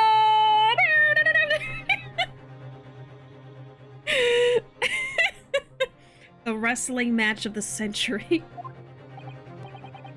Well, it would appear that the jury is indeed unanimous. Yeah.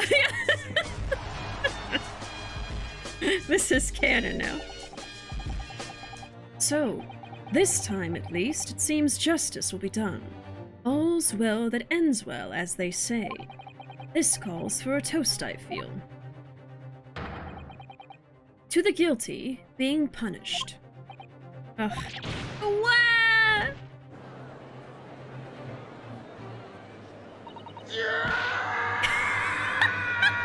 That's what he sounds like. Get up, Mr. Naruhodo, please. The trial isn't over yet. What do you mean, Mr. Sato? What about the information I found in this encyclopedia of British law I have? That obscure right that belongs to the defense in these situations, remember? Summation examination.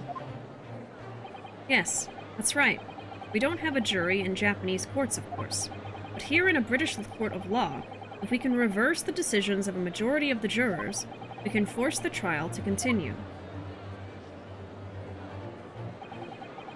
And didn't the old man say he didn't know what was said? How is his vote guilty? He didn't even know what was. He doesn't know what's happening. This trial can't end now. Whatever it takes, I just can't let that happen. The defense moves to invoke its right to a summation examination, my lord. Why am I not surprised at my learned Nipponese friend's inability to admit defeat? Just following the crowd, yeah, peer pressure. Peer pressure on the old man. You choose to cling desperately to some archaic rule you barely comprehend instead of accepting the truth. Certainly, no other defense counselor in recent times has exercised the right to a summation examination. Because they all know that once the jury's mind is set, it cannot be altered. It has been, like, several times now. Nevertheless, the right remains and must be upheld. The defense counsel's request is granted. This court will proceed with a summation examination as outlined in the Encyclopedia of British Law. Thank you, my lord. Are you and your fellows prepared, Mr. Foreman? Believe me, my lord, we know all about this young lad's tenacity, and we're ready for it. Very well.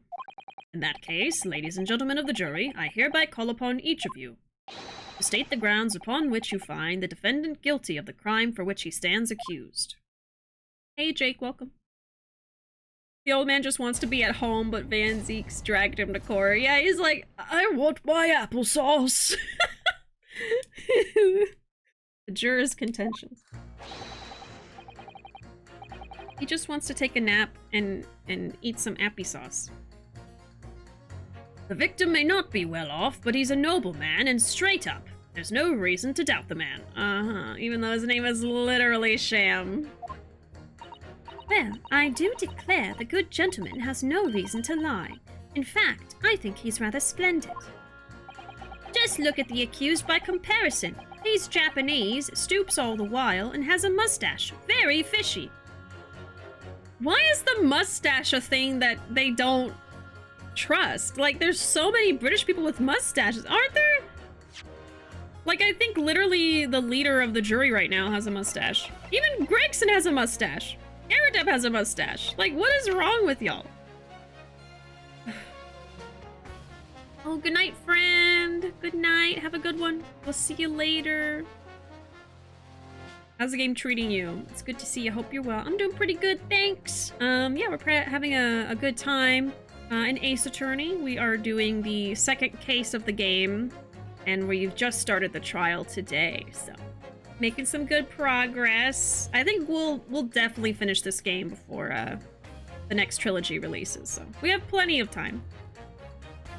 The racism counter is going to break at this rate. I know, it's atrocious. I do like her feather fan, I have to say. I have 2 myself, in fact. Not only do I have this one, but I also have this one. I have 2 feather fans.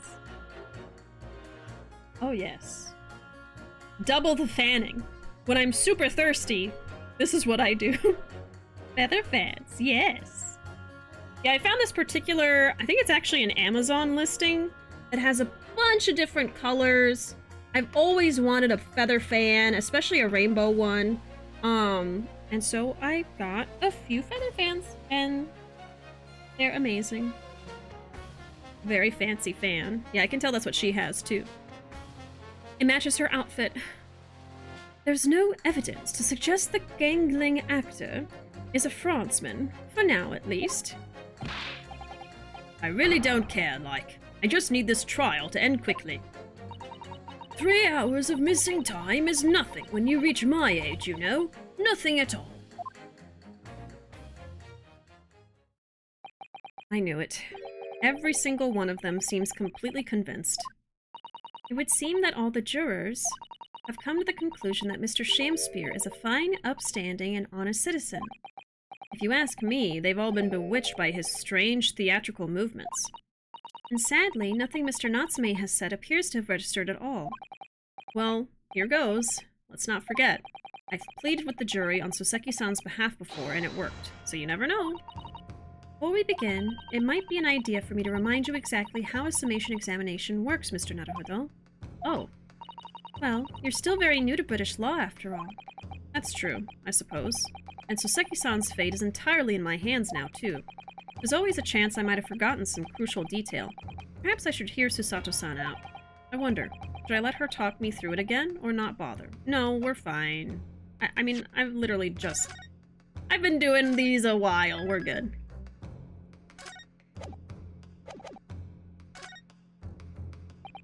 Thank you for the kind offer, Miss Susato. But I've been through plenty of these summation examinations already now. I think it's important that we don't delay the start any longer than necessary. Of course, I understand, and I'm quite sure you're right. If you're confused by anything at any point, you can turn to me for advice whenever you like. I'll be here for you. The key to this is really listening carefully to each juror's statement. Finding 2 that are contradictory, and pitting the corresponding jurors against each other. That's really all the refresher you need. Honestly. Without further ado, please, counsel, proceed with a summation examination.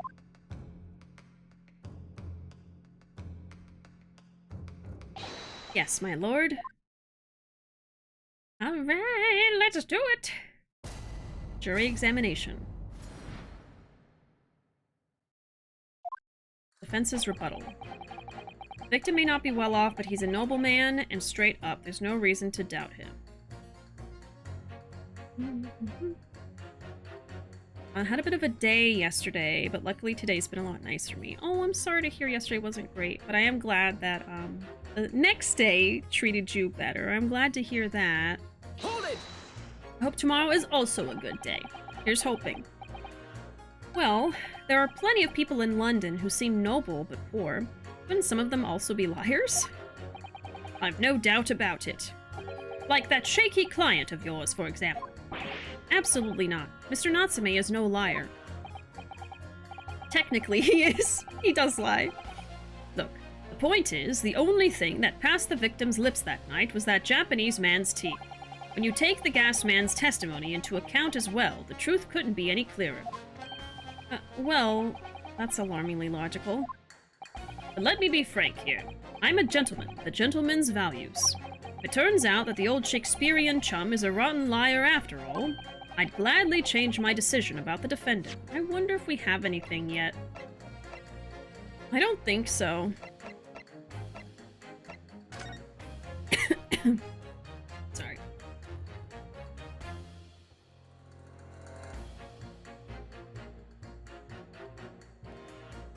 I don't think we have proof quite yet that he's a liar, but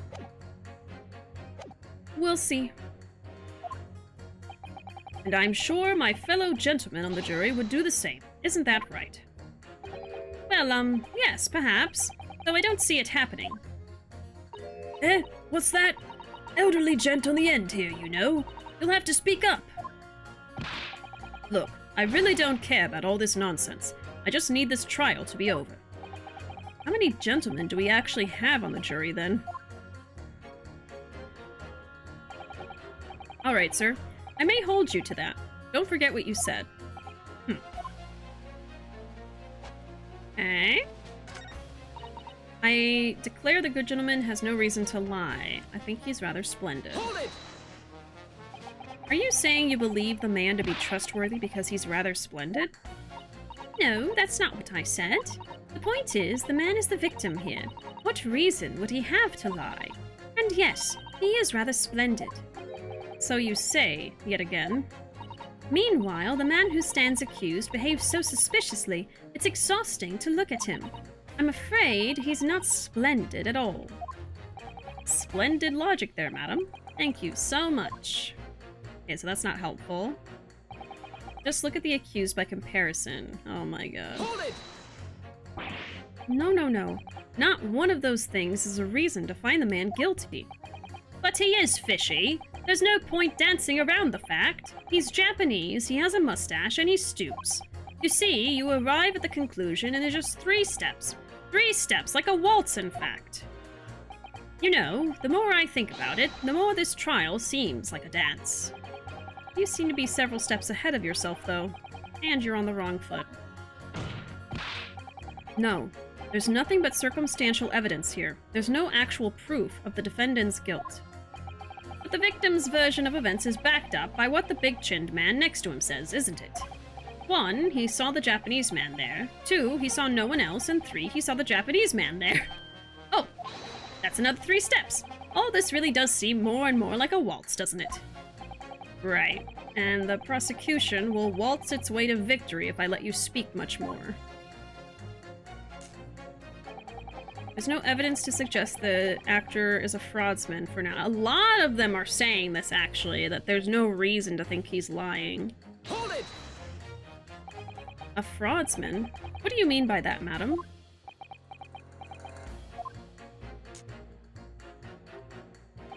It really is a most tiresome problem for the company. Most irritating. Company? We can be absolutely certain that a customer is stealing from us, but without hard evidence. We can't even threaten to take action for fear of being sued. I'm sorry, you've lost me a little there. Who are you? I'm the wife of Augustus Altamont, owner of the Altamont Gas Company. Oh! And then he's... Adrian B. Meterman. Okay. Good gracious. Altamont Gas, you say? Gas is the future of energy in this country and around the globe, but proper handling is essential. As I'm sure our employee from the East End branch office would be the first to agree. Absolutely, Lady Quinby. Got to be used properly. Altamont Gas is the best in the world, of course.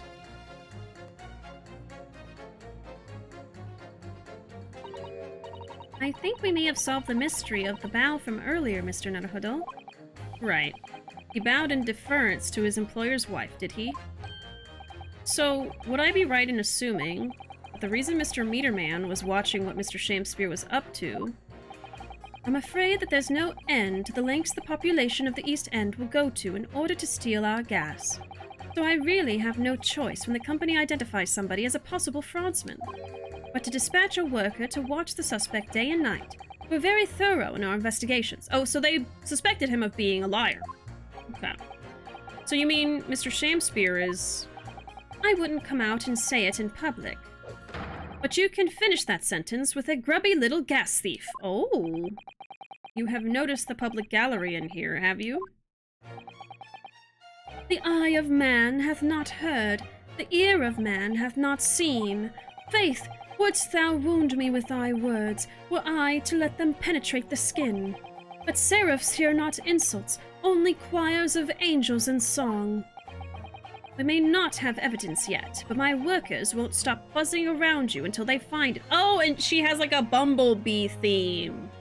Oh. And when they do, you'll find yourself blasted back to your angelic heights in an Altamont gas explosion.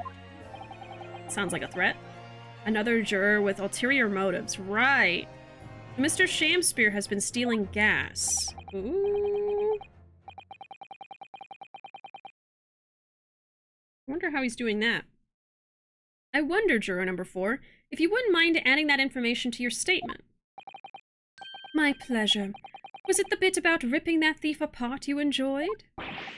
A little before the part about abject violence, if it's not too much trouble. Yes, of course. This could be it. This could shift the balance. Alright, so we've got something here. The victim puts on a fine performance, but in reality, he's a common thief of my company's gas. Let's just go ahead and pit her against...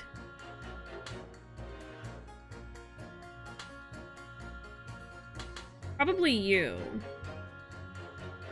Objection! Is she the queen bee? Indeed she is. Those two statements clearly contradict each other. Good gracious! To whose statements do you refer, counsel? Juror number 1. Eh? What are you yelling about, lad? I presume you've heard juror number 4's statement, made by the wife of the owner of Altamont Gas. Well, yes. The victim, who you claim to be a noble, straight-up man, in fact, turns out to be a common thief. So the good lady says, but there's no evidence, is there? You and I both heard them say as much. It's true. We don't have evidence as such, just yet. But the claims aren't baseless, you know. What? You heard me.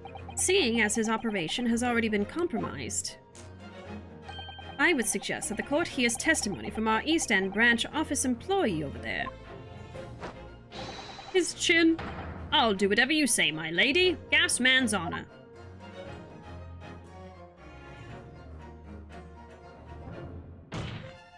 Juror number 1. You say you're a man of your word. If I could show that Mr. Shamspeare was a liar, you assured me that you would reconsider your decision about the defendant's guilt. Yes, I did say that. And as a man of honor, I'll hold to it, as I'm sure the other gentlemen of the jury will. Me? Oh, well, yes. Now that we've found out the man's a liar, perhaps we ought to consider the matter further. Well, if I'm perfectly honest, I haven't heard half of what you've all been saying. So if this means you'll recap a few points, that would suit me down to the ground. Oh no, I'm not having any part of this. I want this trial over and done with. In that case, I shall change my leaning. So, Mr. William Shamspeare, if that is your real name, we of the jury demand to know exactly what kind of a man you really are. So we might be done already with the summation examination. I usually press everybody first just to hear the dialogue. I didn't know we were going to already turn the tables. That's 4 jurors. 4 for not guilty. Yes, Mr. Naruhodo. Victory! Well, that was quick. That was probably the quickest summation examination I've done. Order, order! Well, this is quite extraordinary, I must say. As a result of the defense's summation examination, the jury's leading has changed. Now, only 2 jurors say guilty, whilst 4 say not guilty. I therefore declare this court to be in a state of disaccord, and order the trial to continue. Why is the old man still being chosen? I know! He doesn't understand anything. He can't hear what's going on. He's a silly old man. Let him go home. You have spoiled the bouquet, Mr. Shamspeare. The ladies and gentlemen of the jury now find they are unable to trust you, the victim. But you gods will give us some faults to make us men. So God mend me, I do swear. This gas man speaketh that which concerns him most, naught but gas, naught but thin air. It burneth bright a while, but it hath no substance, and it doth reek foul. Oi, what did you say? Oh, he also has a bumblebee theme with his backpack. Looks like a bumblebee butt. Oh my gosh. I actually love bee-themed stuff. Do I take it, Mr. Shamspeare, that you deny the allegations of gas thievery? Most heartily, my lord. Hast thou forgot? I am as a seraph, an angel, noble of mind, sweet of nature, and verily, honest of heart. The bag is really cute, actually. You flowery-mouthed, pompous beanpole, just 'cause I haven't got the evidence yet. Mr. Shamspeare, if in fact you are not noble of mind, sweet of nature, or honest of heart, if you are a liar, then your testimony should have no sway in this courtroom. It is my considered opinion that at the present time no other possible culprit of this crime has been identified. All testimony heard by the court thus far heavily implicates the defendant. In short, it would not be unreasonable at this stage for me to rule on the case. Oh my god. Oh no. However, in light of the fact that the jury has expressed concern about the fidelity of this witness, I believe it would be inappropriate for this court not to pursue the point further. Objection! I assure you, my lord, that would be a waste of the court's time. The gas and this case are unrelated. I don't think it is, actually. Juror number 4. Yes? Didn't you say before that although you had no hard evidence to prove this man has been stealing gas, you have strong grounds for suspecting him? That's right, we do. Don't we, worker? Absolutely, Lady Quinby. Queen Bee? Lady Queen Bee? Gasman's honor. Oh, and then, where is it? So his full name is a drone bee. A drone bee, and then meter man. So he's a drone bee and she's the queen bee. Right. So it's not really like worker, it's like it's a bee reference. Okay. Got it. Gasman's honor. Very well, then. We will hear your testimony now. I actually quite like that. You will tell the court precisely why you believe the victim, Mr. Shamspeare, has been stealing gas. Yes, my lord. It'll be my pleasure. On the Altamont gas name... If I may, my lord. Go ahead, madam. This worker's testimony may have a significant bearing on the good name of my husband's company. Therefore, I should like to take the stand alongside him in a supervisory role, if you wouldn't mind. Wahoo! Oh yeah, sweet as honey. Yeah. He's so excited. Very well. As an exception, I shall honor your request. Thank you, my lord. You wait till the boss gives you an earful. Ooh, it's gonna sting, you mark my words. So, you will both testify before the court on the subject of the illegal consumption of the Altamont Gas Company's fuel. Yes. Is that clear, my good man? Clear as Altamont gas, my lady, which is the clearest in the world. A worker bee, yes.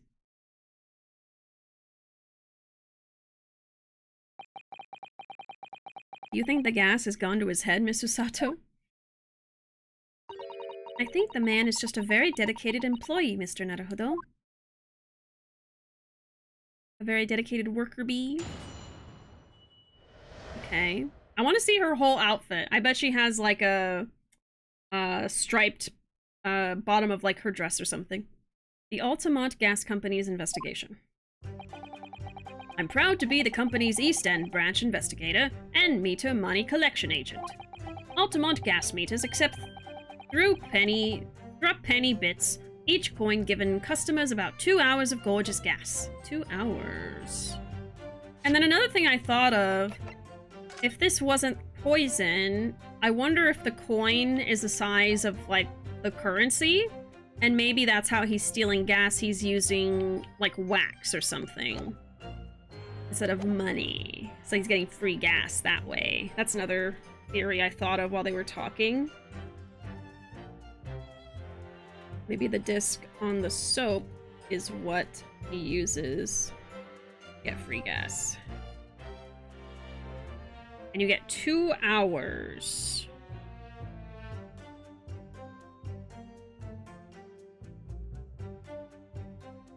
Of gorgeous gas.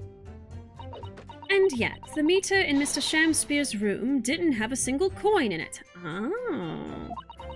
The meter doesn't appear to have been tampered with, though, and the collection agent has the only key.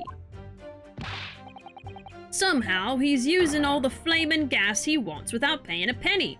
If that's not thieving, what is? I bet it's that disc and the soap. It, like, melts or something. Pray forgive the discourtesy. The irrelevance of this testimony caused me to turn my hallowed chalice. What do you mean by that remark, Lord Van Zeeks?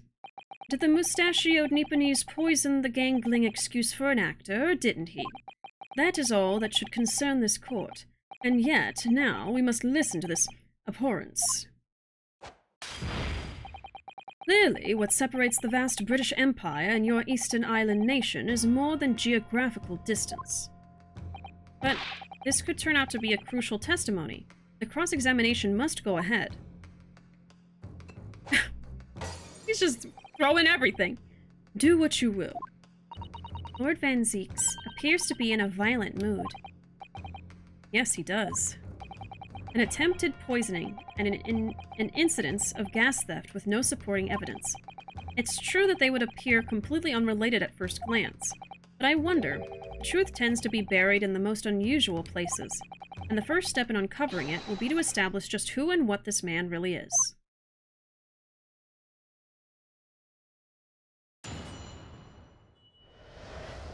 The Altamont Gas Company's investigation. Okay. I'm proud to be the company's branch investigator and meter money collection agent. So does that mean you enter people's houses in order to empty their gas meters? That I do. I have to try to catch people when they're in. Then I ask permission to come inside and do my business. Does that mean you've been into Mr. Natsume's room before, as well as that of Mr. Shamspeare? Well now, interesting you should bring that up, because I couldn't believe how little money was in his meter. I mean, how the pair of them survived the winter is beyond me, it really is. Knowing Mr. Natsume, he probably spends all his gas money on books. And then when he's finished reading them, he probably burns them for warmth. You will kindly reiterate your statement about the gas meters themselves, Mr. Meter Man. Not much to say, really, but as you wish. Altamont gas meters accept penny bits, each coin given customers 2 hours. So all London houses that have a gas supply are fitted with these gas meters, are they? They're the latest model, the height of technology, developed by our company, Altamont Gas. And anyone who uses our gas will have one of these meters in their property, yes. So if a 3-pence coin gives 2 hours of gas, most people would use about 3 coins in a night. A bit more than that, usually. If they have both gas lights and a gas stove, that is. Thinking about it, so Seki-san doesn't have a fireplace in that room of his, does he? Some people still choose to use candles, of course, and only have gas for heating. Ah yes, I do remember seeing candles in Mr. Natsume's room, actually. And how does the money in the meter get back to you at the gas company? Every 3 days, gasmen like me visit properties on the gas supply and empty the meters of coins. So the coins are collected from inside the rooms every 3 days.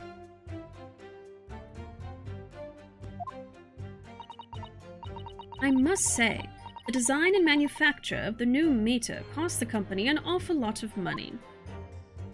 But happily, it did put a stop to people not paying their dues, for the most part. Because they have to pay in advance, you mean? Yes, exactly right. And yet the meter in Mr. Shamspeare's room didn't have a single coin. I pity the poor gallery members who have to deal with evading Van Yeet's glasses and bottles. I made the joke before that people just, like, are holding buckets and things to, like, to catch the wine. I'm sure it's very expensive. Free wine. Free to a good home.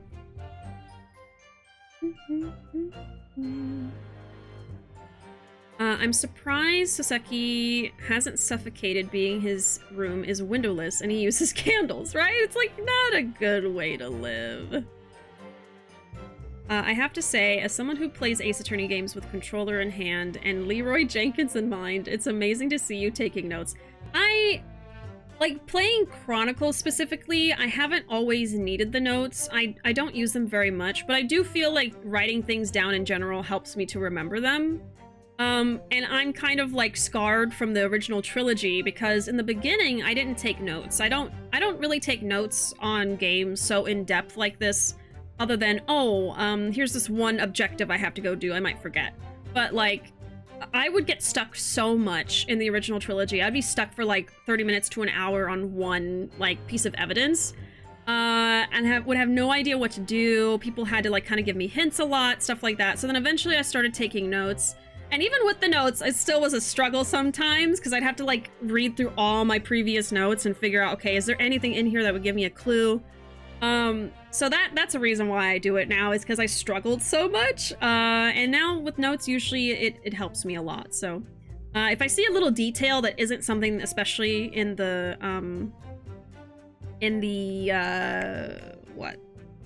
court record, if it's like a detail that's not really here, I'm not going to see it in like the little descriptions. Especially, I like to write that down because there have been times in the original trilogy where you have to call upon this one little detail that's not obvious anywhere, but it's just something you have to remember from like the investigation portion, but there's no evidence of it anywhere specifically. You just have to remember the connection, you know? So that stuff especially I worry about forgetting, so that is why I take notes. I think it does help. As your resident Ace Attorney obsessed lurker, I feel that. Yeah. The Chronicles is definitely a lot easier, I feel like. It leads you a little bit better into knowing what you're supposed to be like thinking about and saying.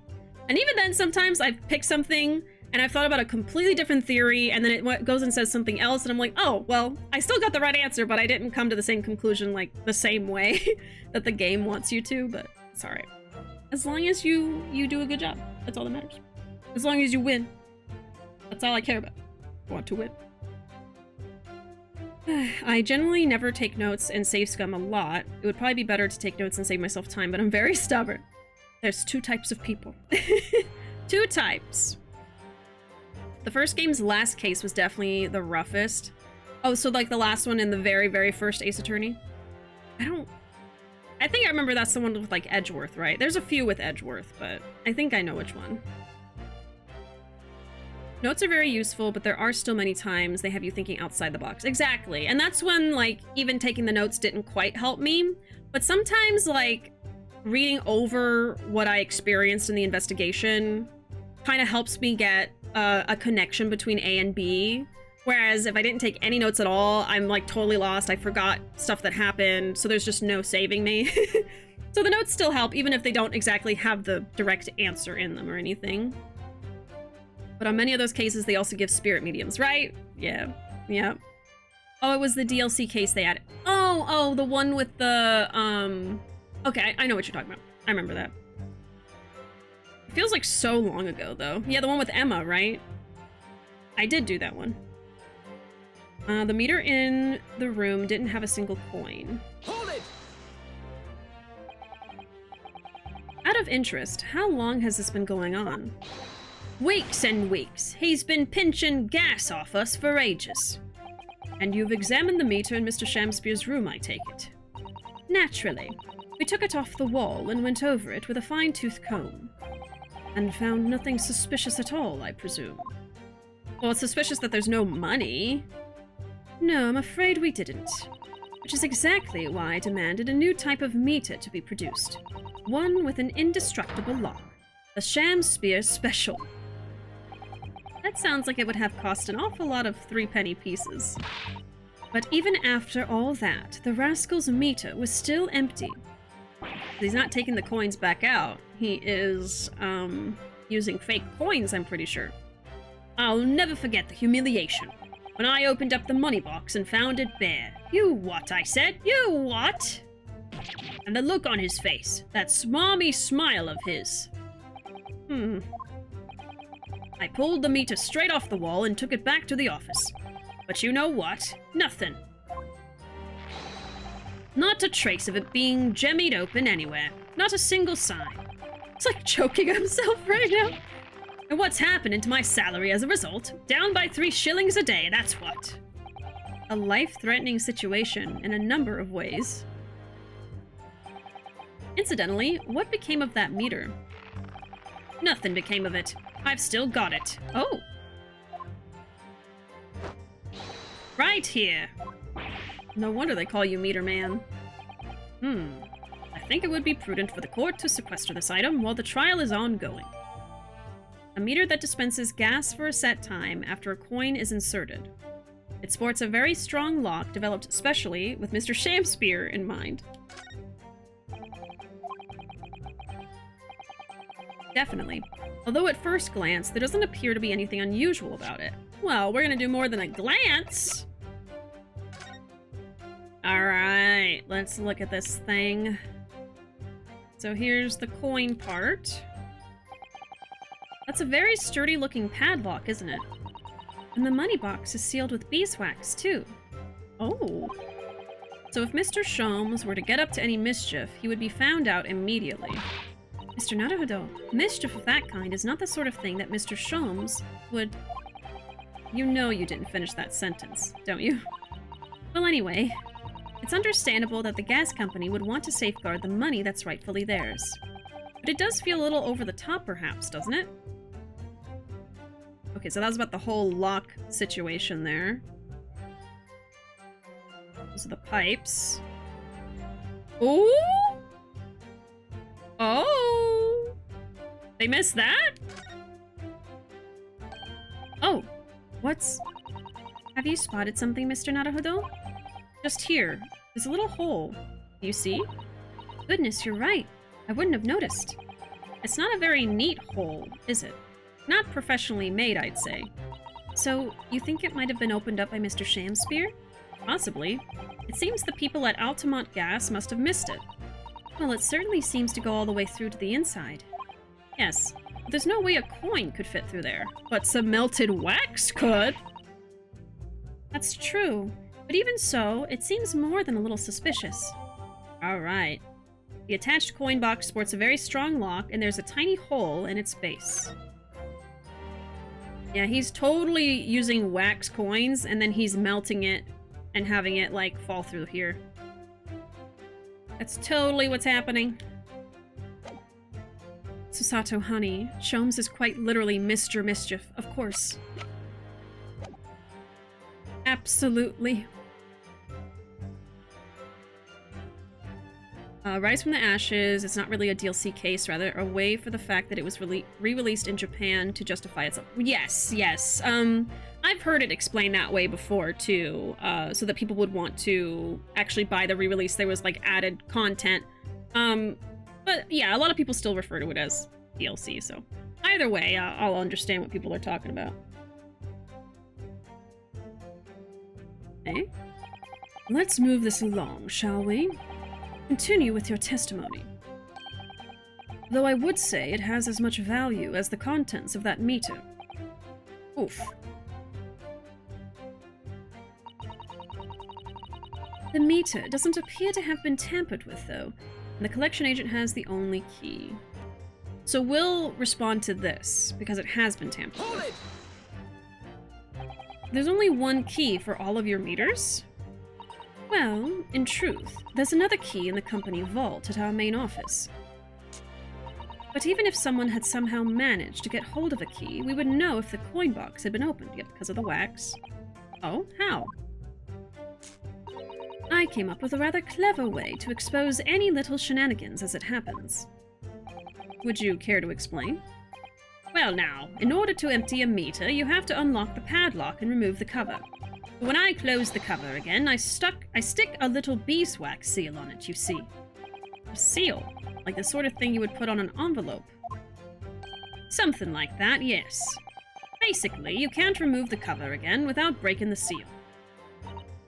Now, in the case of Mr. Shamspeare's meter, there were no coins inside at all, as I said. The seal hadn't been broken either. So that would mean Mr. Shamspeare somehow managed to steal coins from inside the meter without opening it. Would seem so, but that would be impossible. Not so impossible.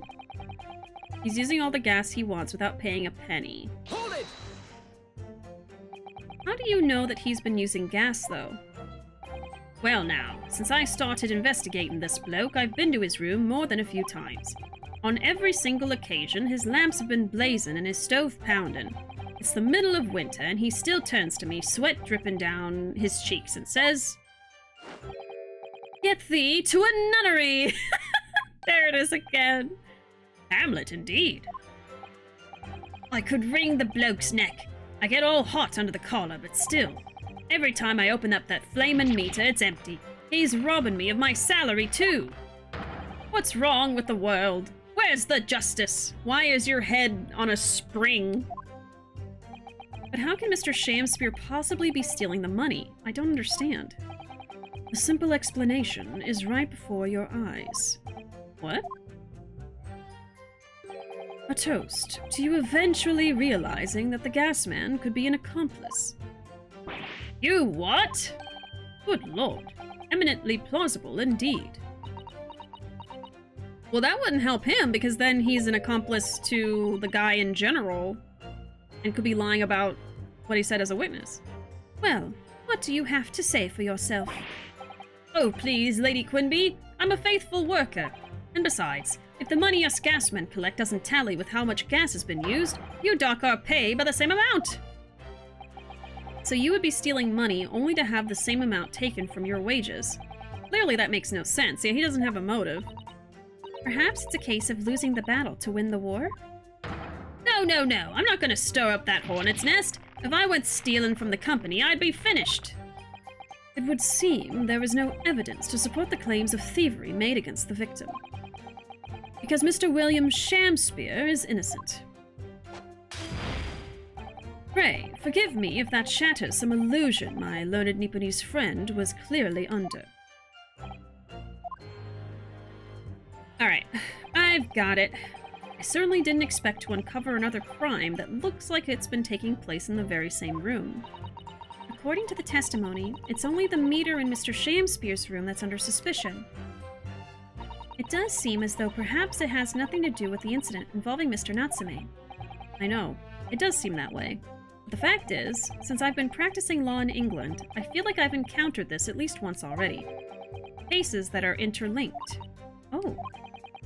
It might seem that two cases have nothing to do with one another at first, but in fact, they're intimately connected.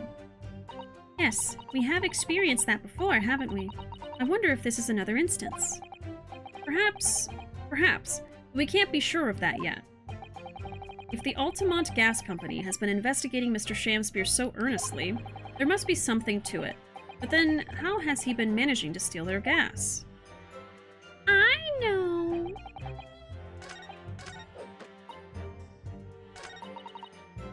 This one.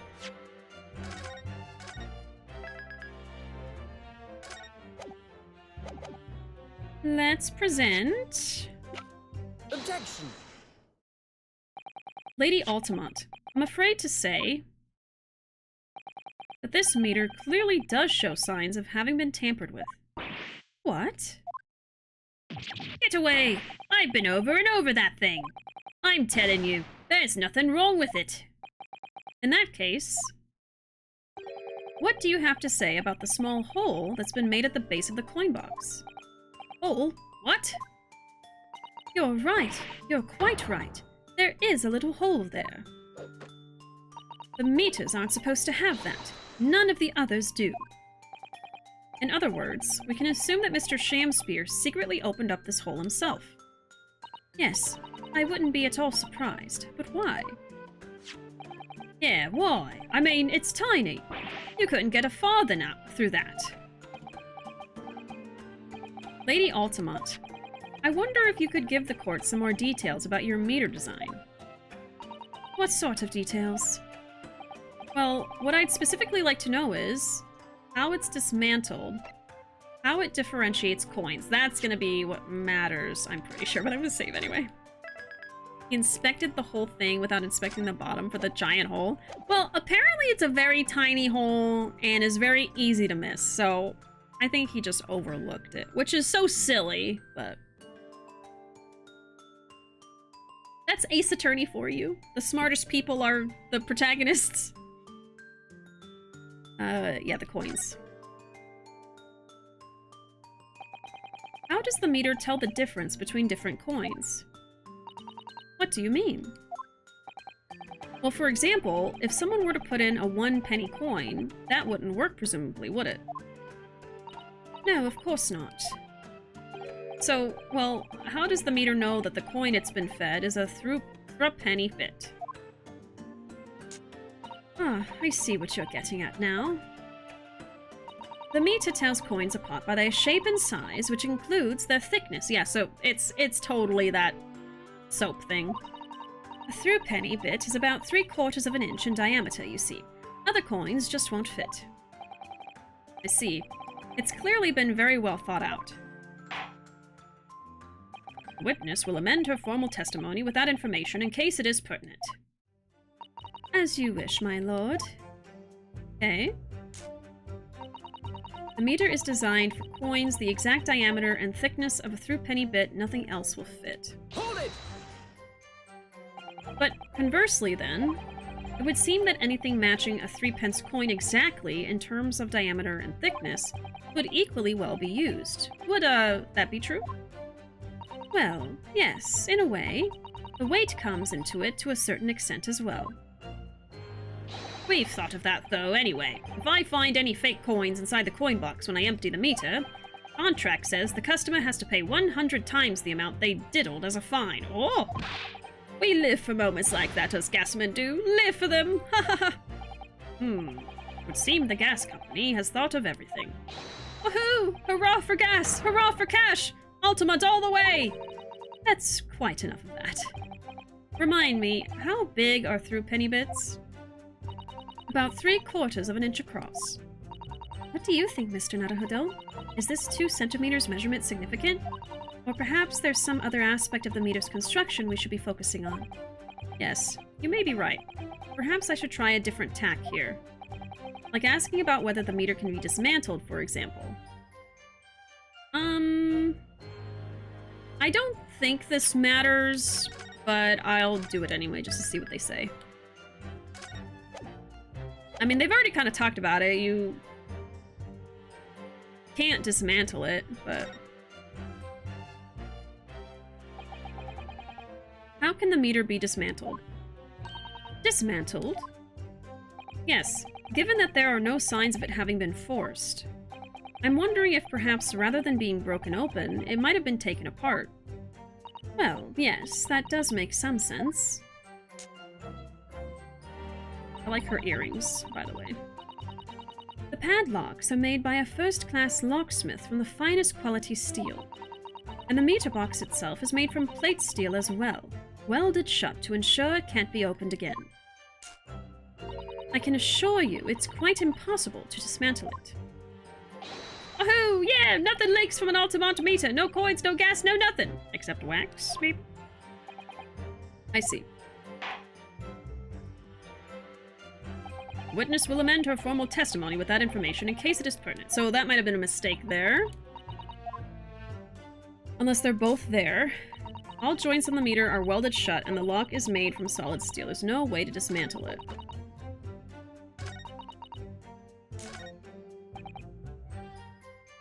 Yeah, so let's press on this again and change it back. Has anyone ever tried? Oh yeah, they've tried. But they've all given up before long. After all, if they actually broke the meter, the company would be able to take legal action. Yes, that makes sense. What do you think, Mr. Naruhodo? Is it welded steel construction significant? Or perhaps there's some other aspect of the meter's construction we should be focusing on. Yeah, it was the other one. You might be right. Yeah, let's switch over. Yeah. So we've already done this one. We just kind of speed through.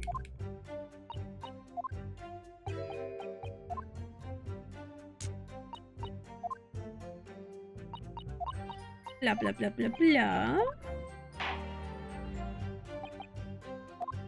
Okay. I guess we'll just show the soap.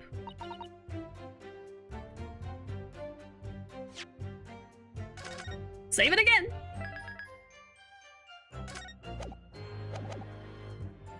Okay, let's see. I think so. I think that's the only thing. Objection! Well, I don't know if that was it. The witness's last statement is clearly contradictory when you consider this piece of evidence. You know, no. I think we're getting ahead of ourselves here. That was wrong. Okay. Nothing else will fit.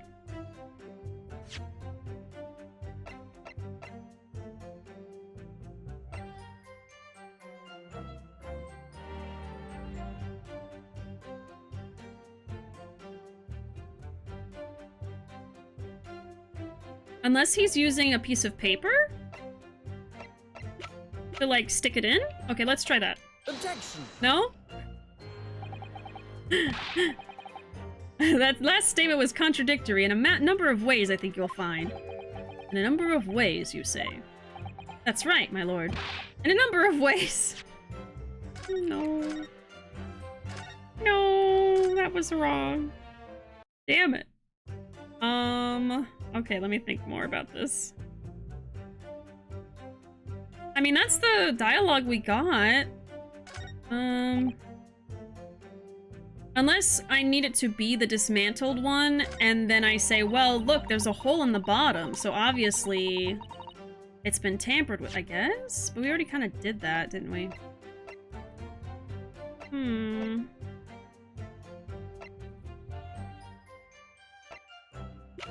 I guess I'm getting ahead of myself again. Okay, in that case... I mean, it's gotta be this dialogue that I'm reacting to, so let me switch to the other dialogue again? So odd. Okay. Hold it! Let me try the other one and see if there's something I can think of. Okay. Good night, Arkham. Thanks for hanging out with us. Sweet dreams. We'll see you later. Okay, let's speed through this. This part feels kind of weird. I don't know. Okay, let's try this and just see what she says. I mean, I didn't pay too much attention because I figured this wasn't it. I was so sure I could just show the soap and be like, look, there was like this thing, but...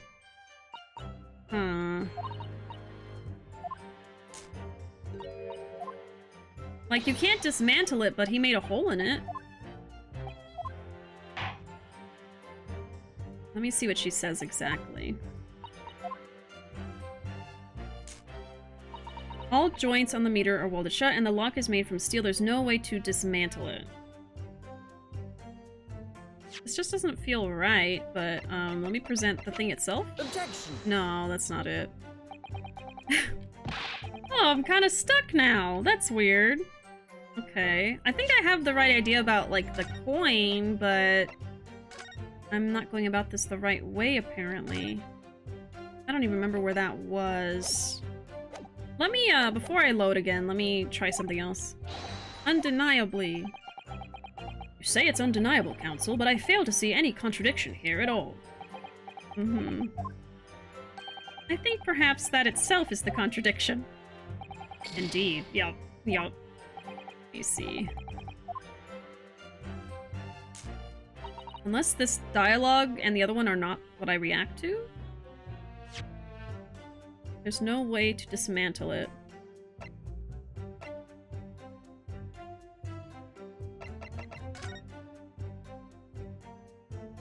Look, you can even see the melted wax under the frickin' thing. Oh, maybe I present the picture to the coin thing? I don't know.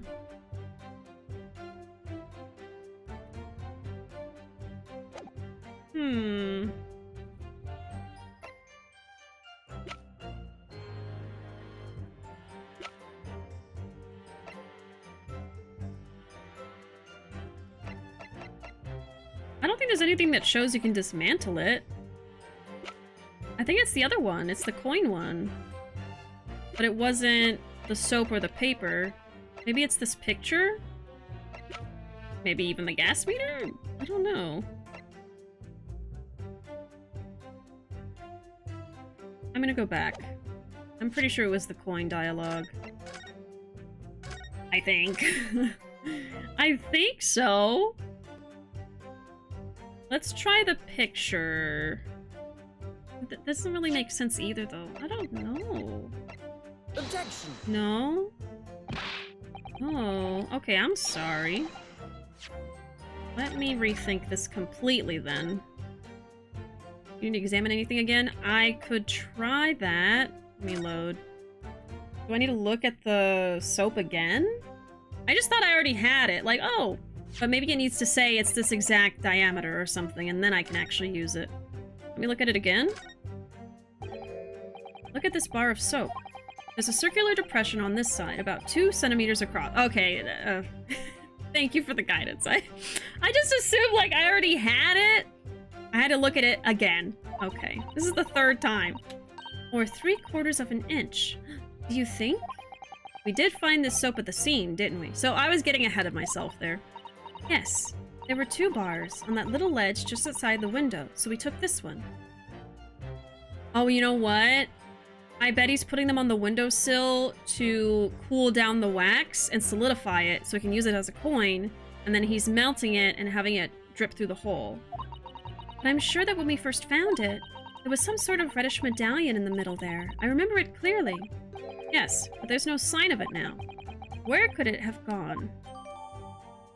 There's a 2 centimeter diameter circular depression in the middle of one surface. Okay, now I can probably say... Objection. There. I had the right idea the first time. Okay. This is probably when it prompts you to guarantee you see that the circular thing is gone. Man. This seems like a lot of work. He should have just used the good old coin on a string trick. You know what's so funny? I thought about that. I thought about, like, oh, how is he stealing it before I thought of the soap thing? I was like, maybe he has a coin on a string. Let me just confirm something. If the diameter and thickness were to be correct, the meter would accept any object as if it were a threepenny bit. Is that correct? Yes, that is correct. Well, by something of a coincidence, while we were investigating in Mr. Shamspeare's room, we found a particular item that matches the dimensions perfectly. Something the same size as a threepenny bit. What was it? The item in question is this. Oh, have you been inhaling gas? That's a bar of soap. It certainly looks nothing like a threepenny bit, I must say. Looks like I'm going to have to point out exactly what I mean.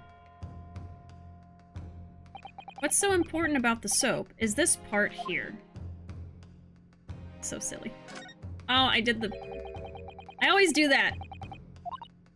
I meant to present it. I'm sorry. I'm sorry.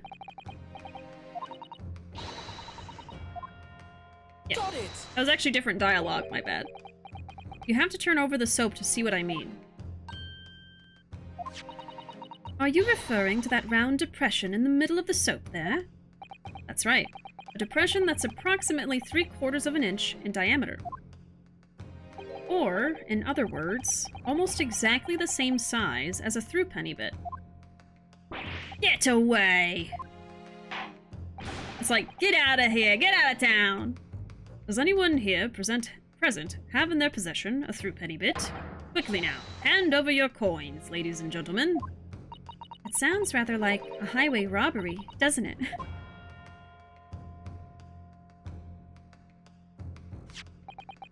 Thanks to a kind member of the public in the gallery, I have here a threepenny bit. Now, to see if it fits. My word, it couldn't be more snug. Yes, as I suspected. This, without a doubt, is a vital clue to explain how the Altamont Gas Company is being defrauded. Well, I don't believe it. Oh, she does have a bumblebee theme on the dress. Yes, I knew it. So, your assertion amounts to what? That some inferior bar of soap has a tentative connection to the theft of gas? Yes. The depression in the soap was clearly made by a threepenny bit. I must concur, at least, that pushing a coin with some force into a poor quality bar of soap such as this is a remarkably simple way of replicating the coin's shape. And then you could use, well, some melted wax or something to pour into the mold. You could make fake coins in no time. Uh-huh.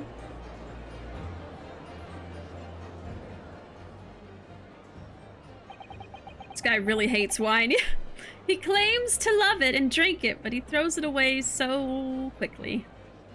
This brings all the pieces of the puzzle together. It's the method Mr. Shamspeare has been using to steal the gas. That's the missing link. And now, if I follow the chain of thought, it's going to bring me to a new explanation for what happened that nobody's considered yet. But this is all nonsense. If the man had been making fake coins, my worker here would have found them when he emptied the meter. Quite true, Lady Altamont.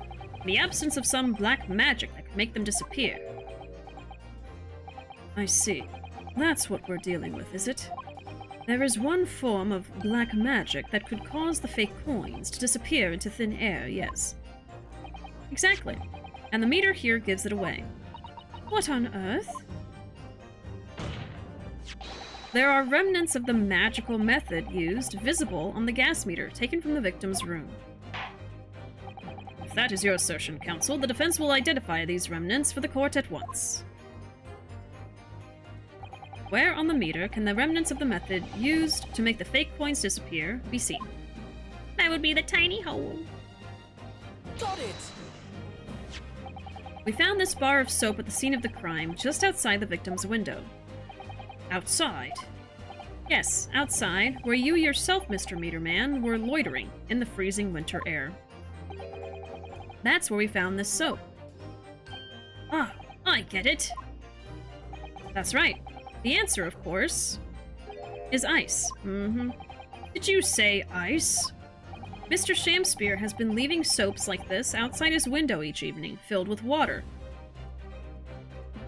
Oh, so not wax? After a night outside in the bitter cold, the water is completely frozen solid the next morning. Then he takes his fake coins of ice and feeds them into the gas meter, giving him light and warmth in spades.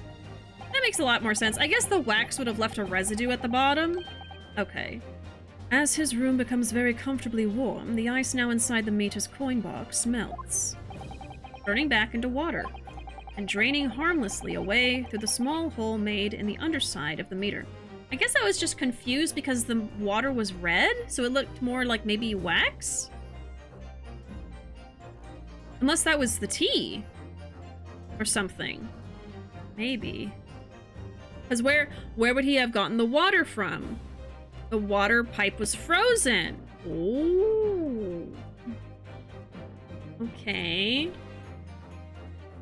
So Jam used water to make the coins, but since it was frozen, or since the water pipe was frozen, he might have used a tea.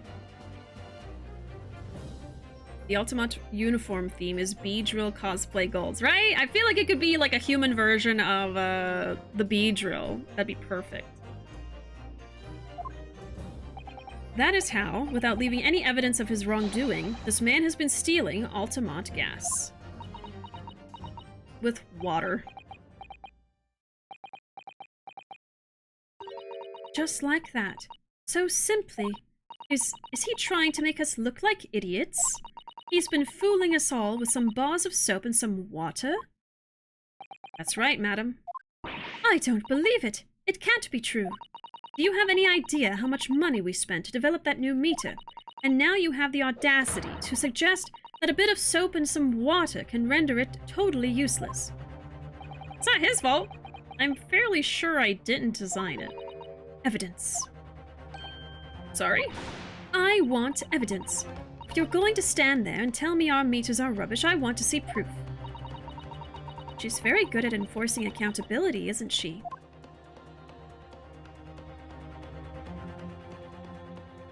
Very well, Lady Altamont. If you'd like evidence, I'll provide it. What? Mr. Naruhodo, are you saying you do actually have evidence to support this theory? Apparently! Oh, in the picture, it's the picture. I did notice a trace of something that bothered me a little at the time. And I have a feeling that this theory we've come up with now could explain it. The piece of evidence that substantiates the theory about how Mr. Shamspeare has been stealing gas is the picture. And see, if I didn't get stuck earlier with the soap answer, I wouldn't have looked closely at this photo, and so it might have gotten stuck here instead. So, everything happens for a reason. We'll present this in a second. Yeah, Gajinka. There's the word. Yeah, Beedrill cosplay. Exactly. I've always wanted to do a Gajinka cosplay of Swablu or Altaria. It hasn't happened yet. That's like one of my dream cosplays to do someday, but I haven't given it like serious thought yet. I would love to do that. That's my favorite Pokemon. All right. Take that! The photo. This is a photograph of the scene at the point when the victim was discovered, taken by Inspector Gregson. It clearly shows the remnants of the crime carried out by Mr. Shamspeare. What remnants? Here you can see the gas meter on the wall in Mr. Shamspeare's room. Now, look closely at the floorboards directly underneath the meter. What is that? Some kind of grubby stain. Almost certainly, it's a water stain, resulting from the liquid that drained out of the hole made in the meter. I'm surprised he didn't, like, put a bowl or bucket there or something. Ah. If one coin gives around 2 hours of gas usage, and the occupant was heating his room in all his waking hours, we can imagine he would have used around 10 of his fake coins each day. The melting ice inside the meter's coin box would have been dripping out almost constantly, leaving a stain on the floor. This is awful. And there's further evidence, too. There is. Mr. Shamspeare is slumped over his table, apparently having consumed strychnine. And right there next to him is a bar of soap, broken in half. You're right. It would appear to me, then, Counsel, the man was eating the soap, was he? Pardon me for disagreeing with your lordship, but certainly not. He didn't beat around the bush there, did he? In truth, Mr. Shamspeare was found with a fork in his hand. Oh, he was trying to pry the ice out with the fork. You mean to say he was using that fork to... Yes. To extract a frozen coin from the bar of soap. Ah. But the bar broke in half. So perhaps it didn't go very well. Good gracious. You know what? There was a stain on the table, too, so that was probably the coin that he failed to take out very well. Maybe that melted. Lord Van Zeeks. More wine wasted? I was throwing my hand up in despair, and happened to catch my hallowed bottle on the way. Pray, forgive my maladroit mistake. What is the meaning of this, Counsel? Allow me to pose my learned friend a question. What exactly did you establish with your most recent cross-examination? Well... That Mr. William Shamspeare is a liar and a thief. In other words, that his testimony is unreliable. That's true. That's it. That's exactly it. Of course, that's what I was going to say. Very well. Let us assume the man is a liar. Now allow me to pose another question. What possible difference does that make? Well, we know that suicide can be discounted. Scotland Yard's investigation revealed no sign of another vessel that contained poison. And on the night in question, there were no visitors to the room except the accused. The young gasman's testimony, which we have no reason to doubt, has confirmed that. Furthermore, the only possible way the poison could have entered the victim's body is via the tea. The court has seen no evidence whatsoever that suggests otherwise. Even if William Shamspeare is the liar you claim him to be, these facts have been objectively established. There's no escaping it. Therefore, in light of these facts, the prosecution calls for immediate adjudication. You... What? Theater kid, too poor to own a bucket. Shamspeare's too poor for buckets. That cosplay would be so nice. Hope you get a chance to do it. Yeah, maybe someday. Maybe someday. I remember a long time ago seeing a specific fan art of a human version of Swablu and Altaria. And I feel like I'm probably going to still try to draw inspiration from that. I think I still have it saved somewhere, but I have to make sure I still have the artist's name saved too, because it's been years. I would want to credit them if I do that, but I don't know. Maybe I'll think of something original instead. We'll see. Well, counsel, how does the defense respond? Mr. Naruhodo. What was the point of that last cross-examination? Did it actually get us anywhere? Or did it make no difference at all, like Lord Van Zeeks is saying? We have to raise an objection.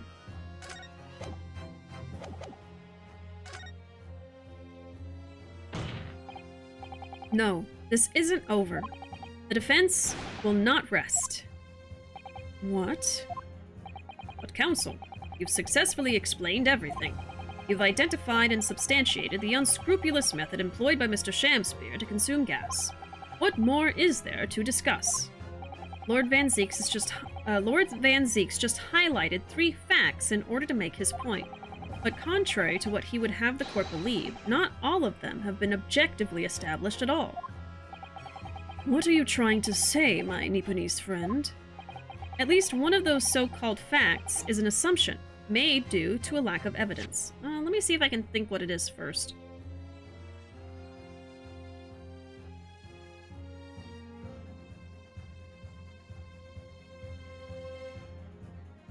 So the 3 facts are... it wasn't suicide. 2... oh, no, the first one is not the suicide thing. It is, I think the next thing he says. There's no sign of another vessel with poison. But the soap could have held the poison, so that might be it. And then 2, there were no other visitors. And 3... the only way the poison could have entered his body is with the tea. Or maybe that's the wrong one.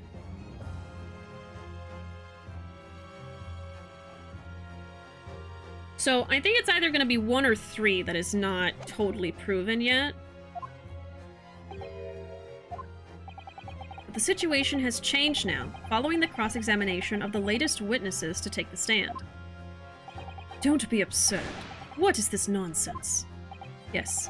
When you bring everything we've learned so far together and consider it as a whole, it's clear. There's a question that we now need to reconsider. Namely, was someone else responsible? Was there another visitor? Was the poison in the tea? Maybe this one?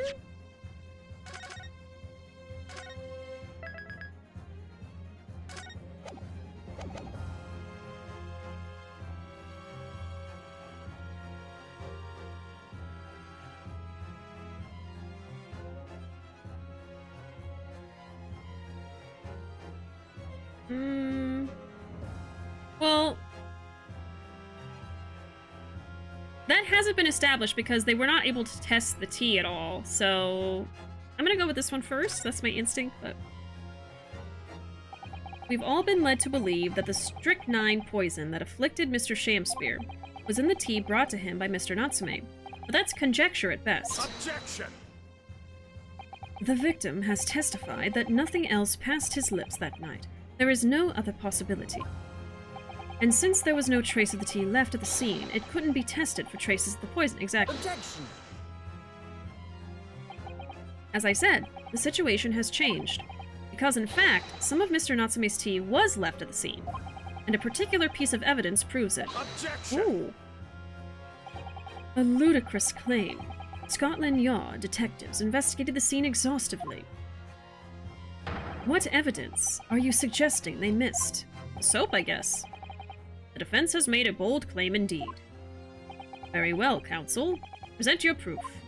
What evidence from the scene of the crime can tell us about the nature of the defendant's tea? I mean, there is a tea ring in there as well. It's either that or the soap.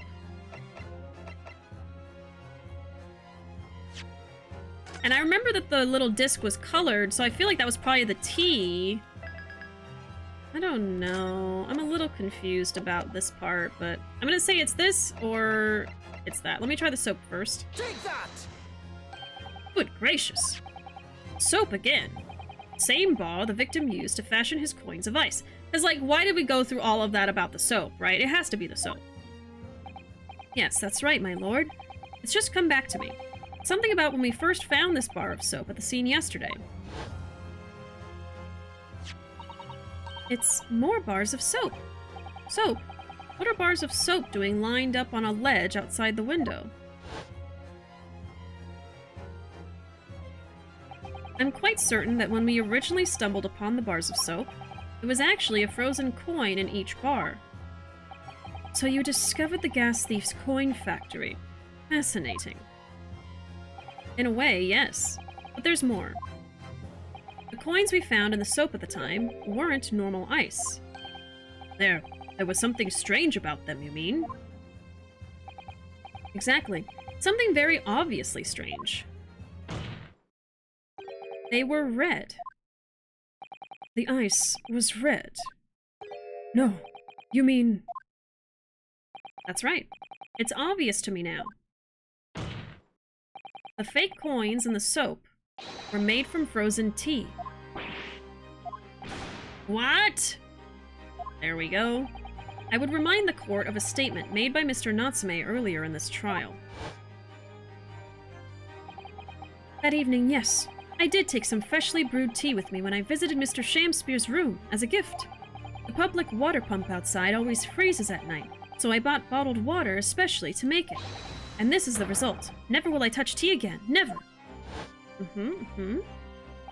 Ah, yes. I believe there had been a snowfall that day. It was particularly cold. Sadly, on such occasions, the poorly constructed water mains in the East End are prone to freezing.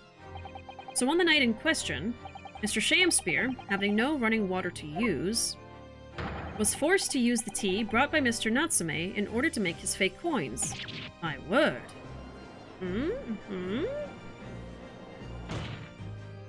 There were 2 bars of soap on the window ledge when my judicial assistant and I investigated the scene. That's right, and we only borrowed one of them. Which means that even as we speak, some of the defendant's tea is still present at the scene of the crime. Oh yeah! Frozen solid in a bar of soap outside Mr. Shamspeare's window, so now they can test it. Extraordinary. Earlier today, Inspector Gregson informed the court that if even 1 drop of the tea remained, Scotland Yard would be able to analyze it for poison. As such, we are now in a position to prove or disprove what has until now been mere conjecture. By finding out for sure whether or not Mr. Natsume's tea actually contained strychnine at all. You smug Nipponese. My lord, we cannot do the defendant the injustice of passing judgment now. The police should be dispatched to recover the remaining bar of soap from the scene at once. And the defense requests a thorough analysis of the frozen tea embedded in it. to determine whether or not it contains any poison. Ooh. Bailiff! Bailiff! Instruct the police to attend the scene at once. Yes, my lord, understood.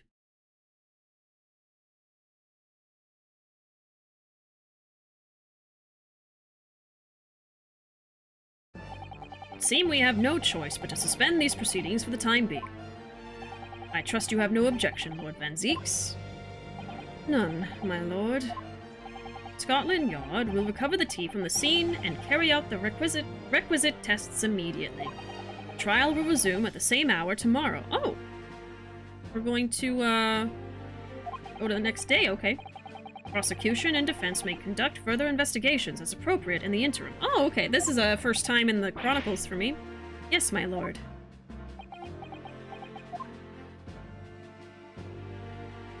Someone might have mentioned that this change happens in the second game. Well, we managed to scrape through there somehow. Thank you, counsels. Court is adjourned until tomorrow. Alright. Every time he says that word... Yeah, I know, it sounds so bad. To be continued! Alright. So it looks like next time we're going to be doing investigations. So I think I might save that for tomorrow. Let me save. What's it say? Yeah, investigation part 3. Interesting! So yeah, we get to have more than one investigation now. Interesting. But yeah, we're going to be ending a little bit early today. Not as early as yesterday, but we might be ending a little bit early today and tomorrow still. As long as we reach a good stopping point, which we did. So we're going to stop here. Thank you for being here. I appreciate it, whether you were lurking or chatting, just hanging out. I appreciate all of you and all of your different kinds of support here. We can go to the Tom Nook drip. Yes, in the Animal Crossing. Where's the Tom Nook? There it is. There it is. Yes. I love this shirt.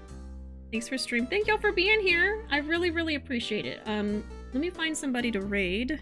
But yeah, there's my social media. I'm most active on Twitter and YouTube. We also have the Discord open to anyone if you'd like to join and be part of our community. Otherwise, there's the raid messages, and I will be back tomorrow at 8:30 p.m. Central with some more great Ace Attorney, and we'll be starting the part 3 with the investigation, the second day of investigation. I hope you'll have a wonderful night, and I will see y'all next time. Bye!